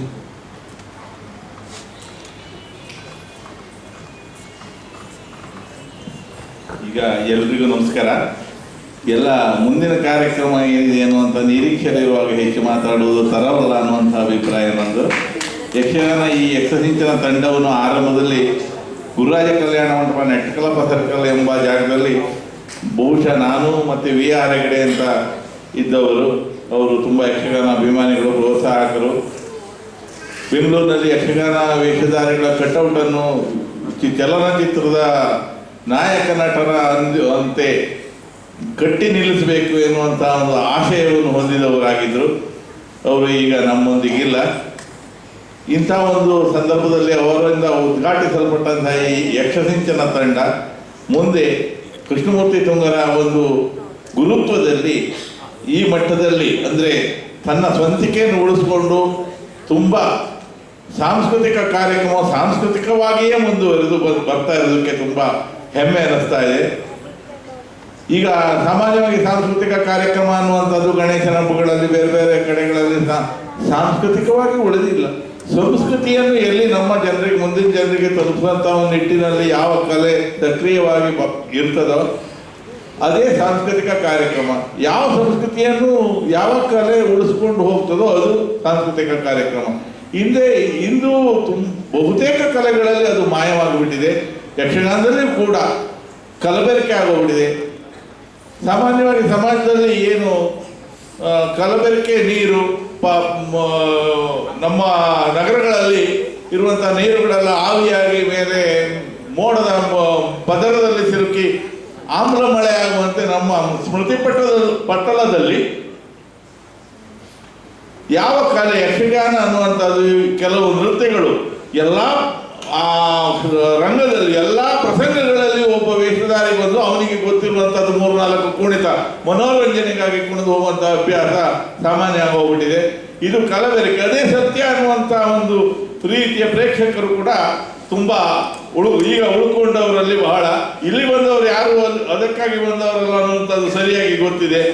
ಜನ ಎಷ್ಟಿದ್ರು ಅನ್ನೋದಕ್ಕಿಂತ ಮುಖ್ಯವಾಗಿ ಭಗವದ್ಗೀತೆ, ಶ್ರೀಕೃಷ್ಣ ಭಗವದ್ಗೀತೆಯನ್ನು ಅರ್ಜುನಿಗೆ ಉಪದೇಶ ಮಾಡುವಾಗ ಅರ್ಜುನ ಮತ್ತು ಕೃಷ್ಣ ಇಬ್ಬರೇ ಇದ್ದದ್ದು. ಅರ್ಜುನಿಗೆ ಒಬ್ಬರಿಗೆ ಉಪದೇಶ ಮಾಡಿದರೂ ಕೂಡ ಹಿಂದೂ ಜಗತ್ತಿನಲ್ಲಿ ಭಗವದ್ಗೀತೆಗೆ ನಮ್ಮ ಹಿಂದೂ ಸಂಸ್ಕೃತಿಯಲ್ಲಿ ಪ್ರಥಮ ಸ್ಥಾನ ಇದೆ. ಅದು ಮುಖ್ಯ. ನಾವು ಎಷ್ಟು ಜನ ಕೇಳುಗರಿದ್ದಾರೆ, ಎಷ್ಟು ಜನ ನೋಡುಗರಿದ್ದಾರೆ ಅನ್ನೋದಕ್ಕಿಂತ ನಮ್ಮ ಶ್ರೇಷ್ಠತೆ ಎಷ್ಟಿದೆ, ಅದರ ಆ ಒಂದು ಬಿತ್ತರಿಸುವಿಕೆಯ ಉನ್ನತ ಮಟ್ಟ ಎಷ್ಟಿದೆ ಅನ್ನೋದನ್ನು ಮನಗಾಣಬೇಕು. ಈ ಕಲೆ ಬಗ್ಗೆ ಅತಿಯಾಗಿ ಹೇಳಲಿಕ್ಕೆಲ್ಲ ದೊಡ್ಡವರೆಲ್ಲ ಸಾಕಷ್ಟು ಹೇಳಿದ್ದಾರೆ, ಇನ್ನು ಹೇಳ್ತಾ ಇರಲಿಕ್ಕೆ ಸಾಧ್ಯ ಆಗಲಿಕ್ಕಿಲ್ಲ. ನಿಮಗೂ ಕೂಡ ಆ ತಾಳ್ಮೆ ಇರಲಿಕ್ಕಿಲ್ಲ. ನಾವು ಉದ್ಯಮಿಗಳು ಅಂದರೆ ಹೋಟೆಲ್ ಉದ್ಯಮಿಗಳು ಈ ಕಲೆಯೊಂದಿಗೆ, ಇಲ್ಲಿ ಕಲಾವಿದರೊಂದಿಗೆ ನಿಕಟವಾದ ಸಂಪರ್ಕ ಮತ್ತು ಬಾಂಧವ್ಯ ಕೂಡ ಹೊಂದಿದವರಾಗಿದ್ದೇನೆ. ನಮ್ಮ ಕುಟುಂಬದಲ್ಲಿ ಕೂಡ ಕಲಾವಿದರು ಯಕ್ಷಗಾನದ ಬಗ್ಗೆ ಅರಿತವರು ಸ್ವಲ್ಪ ಮಟ್ಟಿಗೆ ಅರಿತವರೆಲ್ಲ ಇದ್ದಾರೆ, ಭಾಗವತರು ಇದ್ದಾರೆ, ವಿಶ್ವೇಶ್ವರ ಸೋಮೇಶ್ವರ ಅಂತ ನಮ್ಮ ಅಣ್ಣ ಅವರು. ಹಾಗೆಯೇ ಈ ಕಲೆಗೆ ನನ್ನಿಂದ ಆಗುವ, ನಾನು ಉದ್ಯಮಿಯಾಗಿ ನಾನು ಏನು ಮಾಡ್ಬೋದು ಅನ್ನುವಂಥದ್ದು ನನ್ನ ಏನು ಸಂಪಾದನೆಯಲ್ಲಿ ಈ ಉತ್ತಮ ರೀತಿಯ ಕಲೆಯನ್ನು ರೂಢಿಸಿಕೊಂಡು ಹೋಗುವವರಿಗೆ ಅಲ್ಪ ಸ್ವಲ್ಪ ನಮ್ಮಿಂದ ಆಗುವಂಥ ಸಹಾಯ ಪ್ರತಿ ಹಂತದಲ್ಲೂ ಮಾಡ್ತಾ ಬಂದಿದ್ದೇನೆ. ಇನ್ನು ಮುಂದೆಯೂ ಕೂಡ ಇವರು ಮಾಡುವಂಥ ಕಾರ್ಯಕ್ರಮಗಳಿಗೆಲ್ಲ ನನ್ನಿಂದ ಉತ್ತೇಜನ ಆ ಒಂದು ಸಂಪತ್ತಿನ ರೂಪದಲ್ಲಿರ್ಬೋದು, ಯಾವುದೇ ರೀತಿಯಲ್ಲಿ ಅವರು ಅಪೇಕ್ಷೆ ಪಡ್ತಾರೋ ನನ್ನ ಶಕ್ತಿಗನುಸಾರವಾಗಿ ಮಾಡಲಿಕ್ಕೆ ಬದ್ಧರಾಗಿದ್ದೇನೆ. ಅದು ಅಲ್ಲದೆ ಈ ರೀತಿ ದಶಮಾನೋತ್ಸವ ಕೂಡ ಮುಂದೆ ರಜತೋತ್ಸವ, ಸುವರ್ಣೋತ್ಸವ, ವಜ್ರಮಹೋತ್ಸವ, ದಿನೋತ್ಸವ, ವರ್ಷ 100 ವರ್ಷಕ್ಕೆ ಆಗುವಂಥ ಉತ್ಸವಗಳನ್ನೆಲ್ಲದನ್ನು ಕಾಣಲಿ ಯಕ್ಷಸಿಂಚನ ತಂಡ ಅಭಿವೃದ್ಧಿ ಹೊಂದಿ ಜನಮಾನಸದಲ್ಲಿ ಅಚ್ಚಳಿಯದೆ ಉಳಿಯಲಿ ಎಂದು ಆಶಿಸುತ್ತಾ 2 ಮಾತನ್ನು ಮುಗಿಸ್ತೇನೆ. ಸದಾ ನಮ್ಮ ತಂಡದ ಬೆನ್ನೆಲುಬಾಗಿ ನಮ್ಮೊಂದಿಗಿದ್ದ ಶ್ರೀ ಗೋಪಾಲಕೃಷ್ಣ ಸೋಮಯಾಜಿ ಅವರಿಗೆ ನಮ್ಮ ಧನ್ಯವಾದಗಳು. ಕೊನೆಯ ಹಂತ ಅತಿಥಿಗಳಿಗೆ ಧನ್ಯವಾದ ಸಮರ್ಪಣೆ ಹಾಗೂ ಕಿರು ಗೌರವ ಸಮರ್ಪಣೆ. ಮೊದಲಿಗೆ ಶ್ರೀ ದಿವಾಕರ್ ಹೆಗಡೆ ಅವರು ನಿನ್ನೆಯಿಂದಲೂ ನಮ್ಮೊಂದಿಗಿದ್ದವರು, ಅವರಿಗೆ ನಮ್ಮ ತಂಡದ ಪರವಾಗಿ ಅನಂತ ಧನ್ಯವಾದಗಳು. ಹಾಗೂ ಯಕ್ಷಗುರುಗಳಾದಂಥ ಶ್ರೀ ಬನ್ನಂಜೆ ಸಂಜೀವ್ ಸುವರ್ಣ ಅವರು ನಿನ್ನೆಯಿಂದಲೂ ನಮ್ಮ ಜೊತೆಗಿದ್ದಾರೆ, ಅವರಿಗೂ ಕೂಡ ನಮ್ಮ ಅನಂತ ಧನ್ಯವಾದಗಳು. ಮುಂದೆ ಶ್ರೀ ಕರುಣಾ ವಿಜಯೇಂದ್ರ ಅವರಿಗೂ ಕೂಡ ನಮ್ಮ ಅನಂತ ಧನ್ಯವಾದಗಳು. ಹಾಗೆ ಎಲ್ಲರಿಗೂ ಧನ್ಯವಾದಗಳನ್ನು ಅರ್ಪಿಸುತ್ತಾ ಮುಂದೆ ಸ್ಕಂದ ವಿಜಯ, ದೇವಸೇನಾ ಪರಿಣಯ, ಗೋಪಾಲಕೃಷ್ಣ ಸ್ವಾಮಯಾಜಿ ಅವರಿಗೂ ಕೂಡ ನಮ್ಮ ಅನಂತ ಧನ್ಯವಾದಗಳು. ಮುಂದೆ ಸ್ಕಂದ ವಿಜಯ ಅಥವಾ ದೇವಸೇನಾ ಪರಿಣಯ ಪ್ರಪ್ರಥಮ ಪ್ರಯೋಗ. ಧನ್ಯವಾದಗಳು.